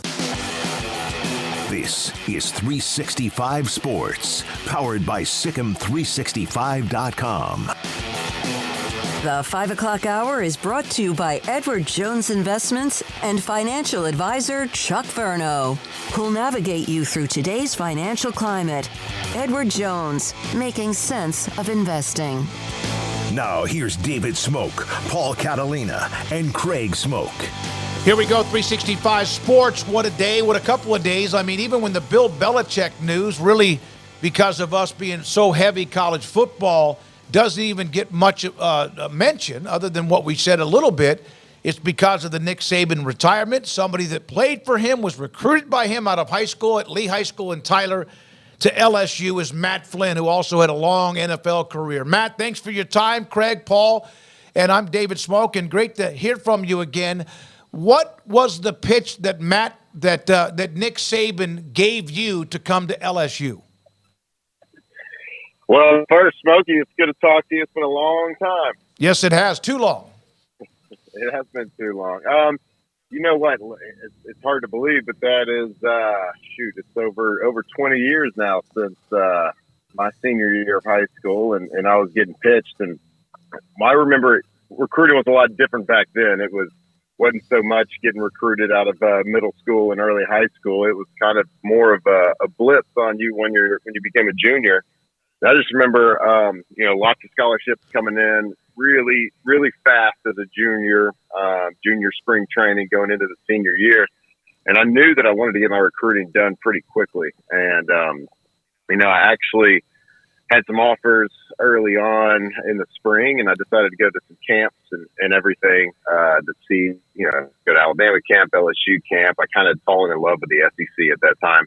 And I went to LSU camp early in the summer after my junior year, and Nick Saban, this is when he was a younger, full of a lot more vinegar than he is present day. He ran a one heck of a hard high school football teaching camp. I remember telling my dad after the first day, I was like, "Look, there's no way I'm going here. This is intense. It's hot. There's just no way." And my dad, he said, "Let's give it another day. Let's give it a shot. Let's do it." And the next day, I fell in love with the place. Fell in love with, Coach Saban's teaching style. At that time, Jimbo Fisher was the offensive coordinator. It just all came together. And I'm certainly glad I gave it that one more day at camp. But I do remember also at spring training, about a month or two before that, that was when, again, recruiting rules and every different window, coaches could come and see you, could fly and come to spring practice. And I remember Nick Saban and Jimbo Fisher flying in to come and watch me at a football practice, and they couldn't talk to me, so they had to. I remember Mike Owens had to sit there and kind of like mediate for me what they wanted to share with me. Like, these guys want to offer you a scholarship and they want you to come visit, because the rules were they couldn't speak to you directly. But that was kind of my first introduction to him. Didn't know anything about him at the time. But man, he was a good recruiter, and he was extremely intense. But it just all kind of worked out for me, and decided to commit a couple of months, or actually a couple of weeks after I got back home from that camp. What was it like you had two intense coaches, Jimbo Fisher, and then obviously, he's your direct coach as the quarterback coach and offensive coordinator, and then being coached by Nick Saban. I know he coached hard, but did you ever feel like it was too hard, or was it just like the perfect amount of what you needed? When you're an 18-year-old kid out of high school, you had to become a man really quickly. If you look down that whole coaching line, from Jimbo to Will Muschamp to Nick Saban, like everybody, all the strength coaches, all the assistant coaches ended up in head strength coach jobs and head coaching jobs eventually right after that. It was an all-star cast of a coaching staff. And it was one of those, I'm not home anymore situations when I got to LSU. It was intense. And look, I had grown up and played high school football at a very intense school. Mike Owens, he ran a really tight ship. It was kind of old school coaching, and you go and you play for Nick Saban when, he's, kind of sort of a new head coach. He had his Michigan State run, but new at LSU certainly. And, he had a lot of energy. I'll say that. And I'll give you a story. I remember training camp my freshman year. We're in August in Baton Rouge, Louisiana, right next to the Mississippi River. And if you hadn't been down there, you don't really know what humidity is. And we're sitting there, and we're in the dog days. This is back when, you could do 2-a-days, and we were doing 2-a-days and hitting and doing all sorts of stuff. And I remember sitting there in stretch line. This is probably like day 4 or 5, where everyone's still sore and everyone's tired. And I'm sitting there stretching. I'm on the ground, laying down, just doing my hamstring stretch or whatever. right on the other side of the LSU practice field is like a little practice teaching like oil refinery, oil burn off. So they're burning off some gas, natural gas, whatever it is. There's like this big flame on the other side of our practice field. And so I'm sitting there, and it's so hot that you can see the waves in the air. And I look up, and I'm miserable at this point. I don't know if I'm regretting my decision to go to LSU at the time or what, but I look up, and I see Saban walking towards me on the field, and it's all wavy, and I'm looking at him. He's like this blurry vision, and he's walking at me screaming, and right behind him is like this huge flame coming over his head. It was like it was like at that time, I was like, man, it's like the devil himself coming to get me right here, walking right at me. And it was just one of those moments I'll never forget. It was funny, but it was, I played for him for 2 years, and he's the GOAT for a reason. An incredible coach, incredible intensity, incredible, there's no more adjectives or words to describe. I mean, people have been talking for 2 days on social media about all the greatness that he is, and he is all of those things. And, his decision to offer this kid from Texas a scholarship to LSU changed the trajectory and changed my life forever for the good. And, I'll always be grateful for him. Matt, what was it like to see him go off? Obviously, he would leave for the Dolphins before your LSU career wrapped up, but you won a title a few years later. But to then see him go off to Alabama as well, were you always kind of keeping tabs on him? Were you remaining in touch, or were you just kind of observing from afar? And your thoughts on, at the time as he was going through that and winning all those titles, just being a witness to all that? Yeah, I mean, as an LSU grad, I certainly did not like it one bit. Figured that. Sound of champagne corks popping yesterday in Louisiana when it was announced that he was retiring. But certainly, I didn't stay in touch with him as much as I certainly would have liked to. I was never his starter in college. I was young. I was a redshirt freshman in my redshirt freshman year when he decided to go to Miami. But it was my senior year of college when he went to Alabama. So we got to play them in Tuscaloosa that year, my senior year that we won the national championship. We beat them in Tuscaloosa. And that was one of those games when he signed with Alabama. The fan base probably that year couldn't have cared less if we went 1-11 on the year.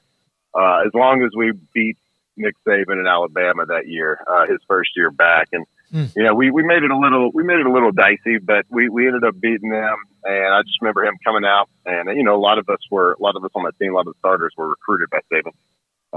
And he made it a point to come and see each one of us individually on the field, give us a hug, tell us how proud he was of us. And, I'll never forget that for sure. But certainly his reign of terror for LSU fans started after that year, which, I'm, I guess, fortunate that I wasn't there for that time. Matt, I want to. Garrett Ross is the producer of our show, and he is thick with Go Tigers. Garrett, you have a question? Do you want to say hi to Matt? He's a lifelong LSU fan. It's good that good you're on man, the show. Garrett.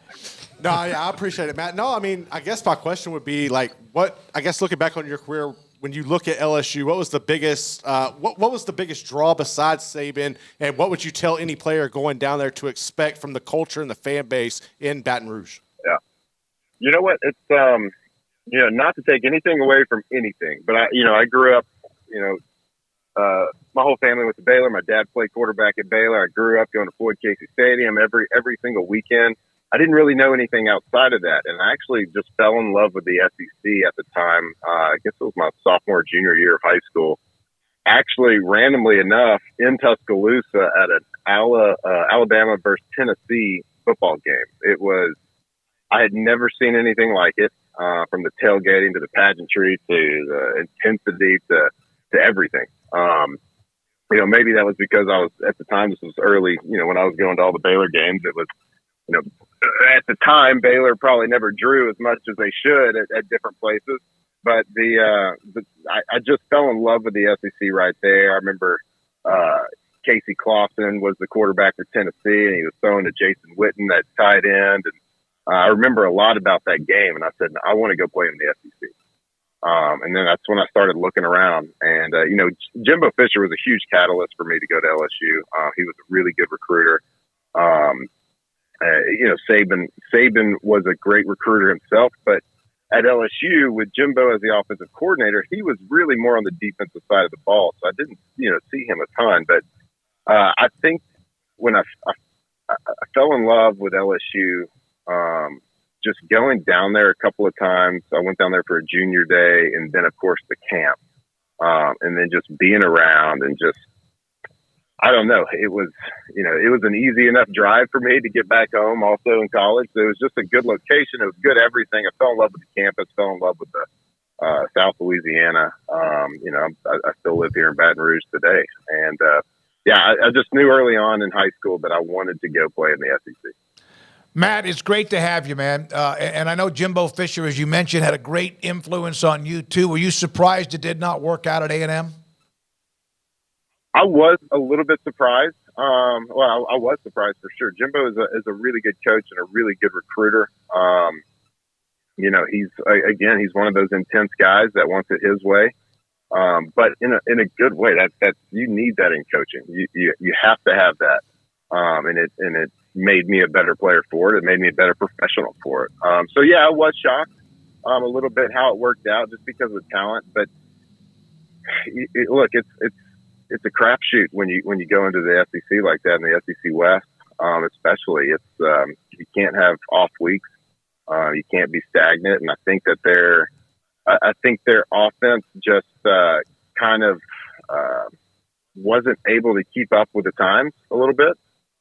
Didn't change enough. And that's from a very outside perspective, not watching like actual game film, just watching TV copies and things like that. But to answer your question, I was surprised because I do believe he is a good coach and a good man. Matt, always appreciate hearing from you. You're right, it's been too long. I had a chance to visit with Alvin and Ruth earlier today. Tell your parents we said hi as well. Thank you very much, and appreciate the insight. Have a great day. Yeah, thanks, guys. I appreciate it. Matt Flynn, former LSU quarterback, and a long time, had a hell of a career at LSU. I mean, with the in the NFL, including a game when he came into Texas and beat the Cowboys when they were down at one point, I think, in that game 26-3 when he played for the Packers. Aaron Rodgers got knocked out of the game. I remember it well. I was there. And talk about a guy who's got some interesting connections. We could have asked him about Saban, Jimbo, Aaron Rodgers. Pete Carroll. We left out Pete Carroll. He played for Pete Carroll for a little bit. I mean, but yeah. Yeah, that's a hell of a tree that he put up and made a good living doing it too. When we come back, Paul Catalina and his top 5. It's time for Paul Catalina's Top 5, brought to you by Texas Beef House. Where's the best beef in Texas? Your house when you order from Texas Beef House. Unleash the flavor of Texas-raised Wagyu. From our pasture to your plate, TexasBeefHouse.com. So, yesterday we were going to do this top 5 Big 12 NFL draft prospects. So I'll go through the conferences and do this intermittently. Now, look, if Saban's replacement is hired tomorrow, I will have a top 5 list of the best 5 people to replace whoever that is at the place that they are. And then we'll do that for, the inevitable chain of who replaces who at where, because whoever replaces Saban is going to be replaced at their place. And then that place is going to have to hire somebody unless they just elevate a coordinator and then we can be done with it. But or hire somebody who's not currently coaching right now. But top 5 Big 12 NFL draft prospects, and I will throw out an honorable mention here. I did not put him on here, but Josh Newton, cornerback at TCU, is he would be 5A, but I just couldn't get him on here, and I could have just done all 5 from Texas, but I didn't want to do that. So number 5. Patrick Paul, tackle in Houston. This is a road grader, and he was the best player on the Cougars this year. I know you don't hear about the tackles that often, but should go in the first probably 40 picks, I would think. Patrick Paul at Houston, a really, really tough offensive lineman, someone who can run block and pass block very well. Has been through a couple different offensive systems, so that to me is kind of a good thing going to the NFL, and that you can be flexible, but one that's very highly thought of and the best player from the Houston Cougars this year. Yeah, I mean, Willie Fritz is going to have some things to work with. They're resetting that program in so many ways, and he should have Patrick Paul. And I don't know about Patrick Paul's going to the NFL. He's in the draft. Right. He'll have that to market what they're doing moving forward and to build off of and using recruiting. So, yeah, that's a nice thing to have as he moves in there, is to have the NFL stuff to use as ammunition in the recruiting brochures, and have a recent draft pick from the program that you can sit there and point to with the graphics team, social media, and all that when the time comes. Houston's had a good run with the NFL draft picks, and I'd expect that to continue on with Willie Fritz. But, yeah, they've certainly got a guy to have their eyes on this year. Number 4. Byron Murphy at Texas. I went back and forth. You could have done / Tavondre Sweat. I just think Tavondre Sweat, because he's so big, sometimes those guys have long lives in the league, like Gilbert Brown and Ted Washington and Vince Wilfork, who, I mean, he certainly reminds me of those guys physically in his performance at Texas, and we'll see. But Byron Murphy, to me, as far as the modern defensive tackle goes, this is the guy who people are looking for, and super athletic, can move around the line, do a lot of different things, and just he's cat quick off the ball. Really a tough player. You could swap him and Tavondre Sweat out, or I could have slashed it. But this, to me, I think just because of the way his body type is and the way that pass rushing is a little bit more important now than it ever used to be, Byron Murphy may be more of the fit here in the top 5 prospects. I love that he's a disruptive, active. He can both stop the run and also has the ability. I think he'll get some sacks in the NFL. Yeah, I do too. Number 3, this is a cornerback in TJ Tampa, Iowa State, who is one of the best tacklers in the secondary. He is just a dog in coverage. You cannot just bet that you're going to get open on him. He fits a lot of different defensive schemes, whether it's like the Dan Quinn big cornerbacks or the big Belichick, guys who can kind of cover in a lot of different ways. There are so many different defenses that he would fit in. He's not going to be maybe a first-round cornerback because there's probably 3 guys ahead of him in that, and this probably came down to him and Josh Newton. I think TJ Tampa, in my opinion, is just a little bit more NFL-ish right now, but I love TJ Tampa from Iowa State, and I think he will be a very good NFL player. Yeah, he's a great athlete. He's got nice size. I mean, not a huge dude, but he's got, your kind of prototypical average size, all over the field making plays, and it was a lot of fun to watch at Iowa State. Sat out their bowl game, obviously, to start getting ready, as you don't blame guys for doing that these days. But, man, what a great player, and one that I know they'll be able to probably, with Matt Campbell, they're find some replacements sooner rather than later. But that was one of their better players this not only past year, but past couple of years. And, he's going to have a great pro career, I would think. Number 2, Tyler Guyton, offensive lineman from Oklahoma. He'll be maybe a first-day pick, definitely a second-day pick, and an early second-day pick. But the best offensive lineman on the Sooners this year. It's going to be a gigantic hole for them to fill there. I'm sure they'll do it fine. But, Craig, you know how good this guy's been over his career at OU. Yeah, he's a good player. I think his NFL draft stock is going to be really fun to see kind of how high he goes. But, yeah, big dude, experienced, and, Oklahoma has got a lot of irons in the fire right now when it comes to the move to the SEC, but they're going to have a lot of guys when you look at this NFL draft that'll be fun to watch, and he's right there at the top of the list. So, yeah, excited to see where he lands. Man, they have him entering the NFL draft. They've had a bunch leave the portal. Their offensive line is a work in progress. I don't know about how much they have coming back, but that does seem to be a position of need and one that has been hit pretty bad. Yeah, that's one that gets criticized probably as much as anywhere now is Bill Bedenbaugh, whether it's his recruiting or whatnot. I feel like I just see his name pop up, and it may be just the timing of when I'm looking after whatever game it may be or whatever part of the week it may be. I just happen to catch that more than I catch any other flack for most other coaches. So, he's done a good job, but not quite what you expected necessarily this past season or you won overall. But, yeah, Tyler Guyton's a good player.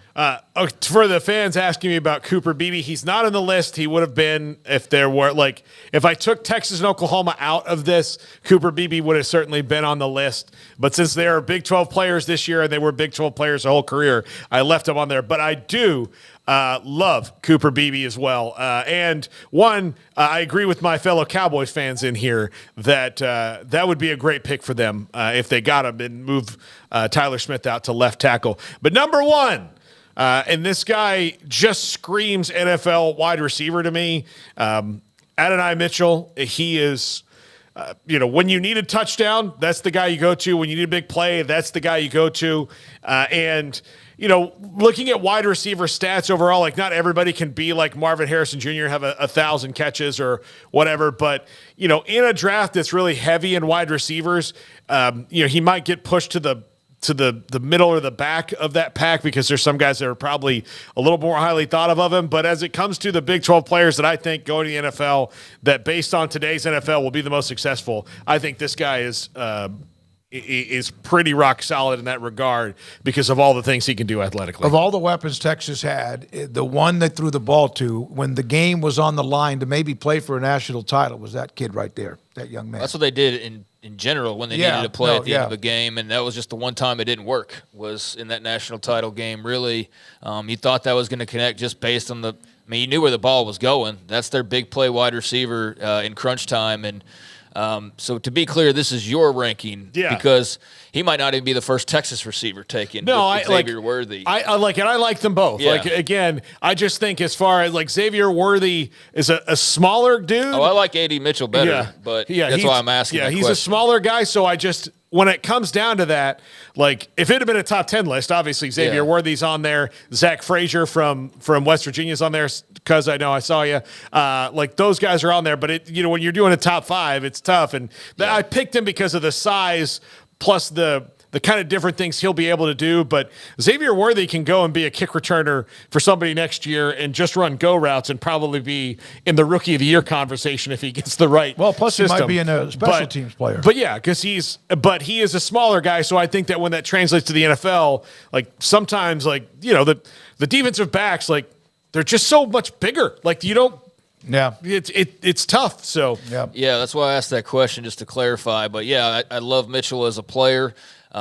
Worthy was, a guy who was more, I guess, consistent catching the ball. Just got the ball more, right? But Mitchell was like that big play, need the touchdown here, jump up and go grab it away. And I loved watching him. And he had a knack for that at Georgia as well. Had the big dramatic touchdown before he ended up transferring to Texas back in the playoff. But he's a really good player. And this will be the last time you, I guess, have to worry about Texas or Oklahoma players crowding it, Big 12 fans, because this is the last go-around where they'll be under the Big 12 umbrella. But certainly the timing of it, Texas has a good number of the picks this year as far as the top guys go with all of their entries into the draft. So they're going to be a part of the conversation in a heavy way compared to other years where they were little to no part of the conversation. They're ending on a high note. Oklahoma remains to be seen a little bit more, but yep, this is the last go-around of a draft where those two are contributing to the Big 12 totals, and that'll be interesting to see with the new teams of kind of where those numbers go. Do they drip down dramatically as far as overall draft picks by conference, or the number of teams you brought in, like 6 teams to replace them? It's not like Texas was filling up the NFL draft the last But they're about years, to have about 6 guys this year. I know, but finally. Yeah, it's been finally, I get it. But I'm just saying, they're going to have a bunch of guys this year. And so you just, moving on, they're not going to be a part of the mix at all. So it'll be interesting to see how those draft totals go without those 2 teams. If you don't mind, when you join us, whenever it is during the day, 3 to 6, or whatever shows you're watching, including the triple option, hit the like and or subscribe us, 365 Sports. We would appreciate that. That always helps us out too. And we appreciate it if you do, whatever time you give us every day here on 365 Sports. This is an interesting note from KJR Radio. That's Sophie Station in Seattle. Kalen DeBoer live in studio, which is apparently a little bit of a different twist than normally maybe on the phone, and that could also be because the season's over, but the fact that they're saying in studio, I'm not sure what that could mean or insinuating, but I mean, that's a really polite way for him to say goodbye and take the Alabama it's job. also a thing that KJR should put up there.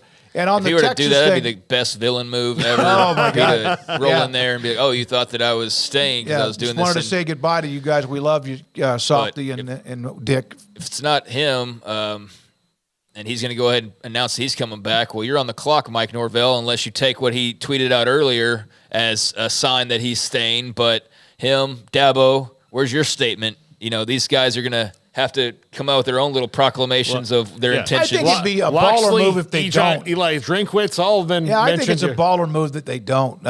Although what I thought Dan Lanning today, that was flawless what he did. Kim going Smokey taking shots across the Texas bow. They've put a lot of players in the NFL, but there has been a lot more not in recent years, and this year they'll fill it up. But Oklahoma, when they weren't putting them, when Texas wasn't putting them in, Oklahoma was still putting 6-7 guys a year in the draft, so they're still a good representation. That's all both, no matter what year you pick, is about to be gone. So Arizona and Utah and BYU and Houston, all the schools that have joined the last couple of years, I mean, you'd think that'd be enough to supplant that, but I am just interested to see how the NFL numbers flatline, rise, fall in these new iterations of these drafts. And for certain, the SEC's number, which is already high up there, is about to get about 8 more guys per year on average just based off those 2 additions. So that's only going to get higher. No question. Thanks to Pat Smith, Max Olson, Phil Bennett, Tim Brando, Matthew Barnhill, and Matt Flynn as well. Thanks to our sponsors across the board. Another show, and tomorrow we're loaded up as well. Garrett Ross, I'm telling you, man, great job, because I threw a lot at you when it comes to graphics and tweets and quotes, etc. And then also to Craig Smoak and Paul Catalina. Thank you, those who are not a part of the chat room but watch or listen to us every day. Let us know. I'm David Smoak. Don't forget tonight, 10:30, 365 Sports Tonight on the CW. And good night.